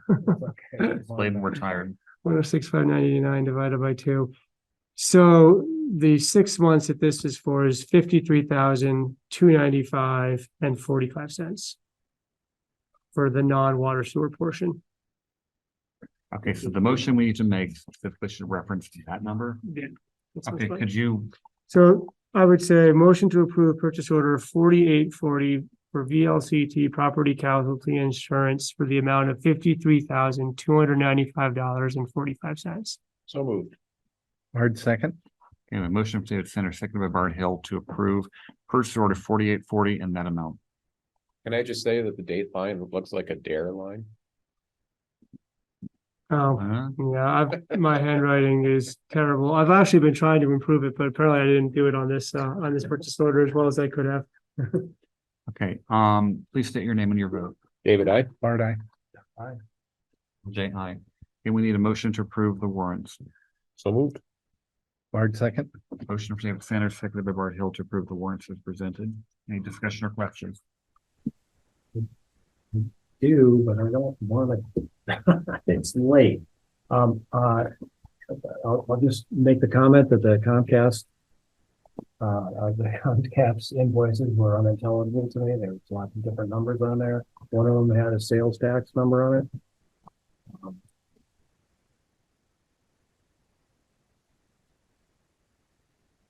Yes. I don't really want to deal with anything else. If you have specific questions you want to follow up with later this week, yeah, call me or Connie and we can certainly There's not enough to go through those. Okay. Okay. So, So I move to approve the warrants as presented. Is Bart second? motion from Jeff Ford is seconded by David Sander to approve the warrants as presented. Please state your name and your vote. David, I. Bart, I. And Jay, aye. Okay, we are now on discussing items for the next agenda. So our next meeting is the budget meeting, is that right, next week? Yeah, so that'll be December 11th. That'll be mostly all budget. I might have a draft of the town meeting warning for you at that meeting, just to kind of go over. It doesn't hurt to get a couple extra chances to look at that. I'll also have an update from the attorney on conservation reserve fund funding, and we do not have to stick to the one set. The board can change that every year if they like, but I can get that update in a formal meeting next week. Maybe we can get an update on fog line. Yeah, I'll have a price from Pete as far as price per foot, and then what it would cost kind of per mile. The two roads we're talking about is Heinsberg Road and Cochrane Road. At this time, yeah. First priorities. Yeah, that makes sense to me. Also, I hate to bring this up, but I also feel compelled, the speed sign status, warranties, functioning at some point. At some point, do we just get our money back? Well, I'm inclined to say that, like, if it were a car, it would be under the lemon law. Yeah. Yeah, maybe not the budget meeting, but I think Duncan finally got through to somebody that could actually help diagnose the problem. And we could probably have an update on that. That would be very much appreciated. Yeah, we won't need to go any more than that. And another comment, if Keith, this depends on Keith and Virginia and everybody, is it bandwidth or opinion about Brown's Court? I think that's a good question. And if it's bandwidth, then we could contemplate a consultant or throw in more bandwidth at it. If it's opinion, it's another conversation about like, how do these decisions get made? I do want to add that Denise and company have a point in that we've asked them to look into making use of that for recreational purposes, since obviously Volunteers Green was limited. And it does put them in a curious situation for us to say that we're looking at both. If I were in Denise's shoes, I would be frustrated, as she clearly was. Well, I'd point out that, 4 pickleball courts is about the size of this room. It's not, we're 2. talking about 4 acres, so. It's What on not earth? mutually exclusive. It's all recorded. Oh, okay. So it is a fair thing. So this is where I started with this whole thing. What's 4 acres? You take more or less an acre for a softball field. You take an acre for this, Yeah. pickleball courts, Is there anything another like that? acre for parking.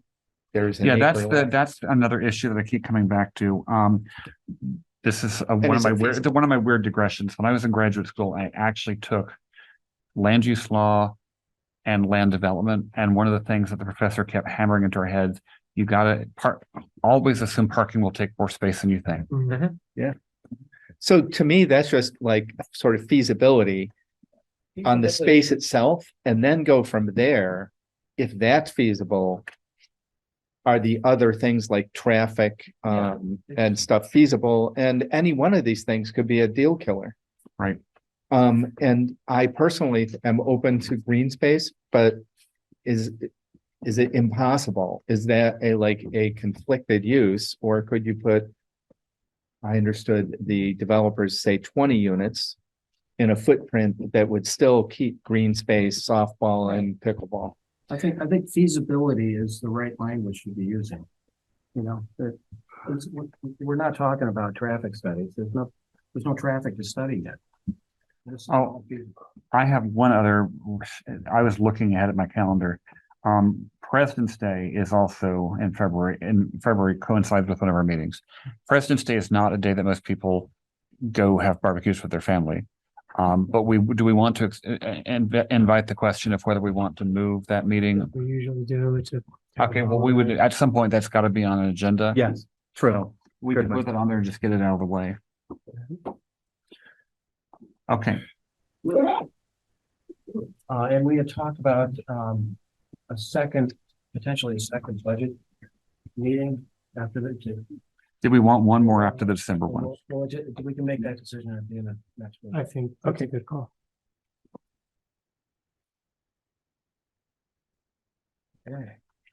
Okay, I believe at this point we would be, well, actually, is there any need for an executive session? Not that I know. No, okay. Then may I have a motion to adjourn? Second. Motion from David Center, seconded by Bart Hill. I'm gonna steal your pen because I keep losing mine. To adjourn, please state your name and your vote. David, aye. Bart, aye. And Jay, we are adjourned.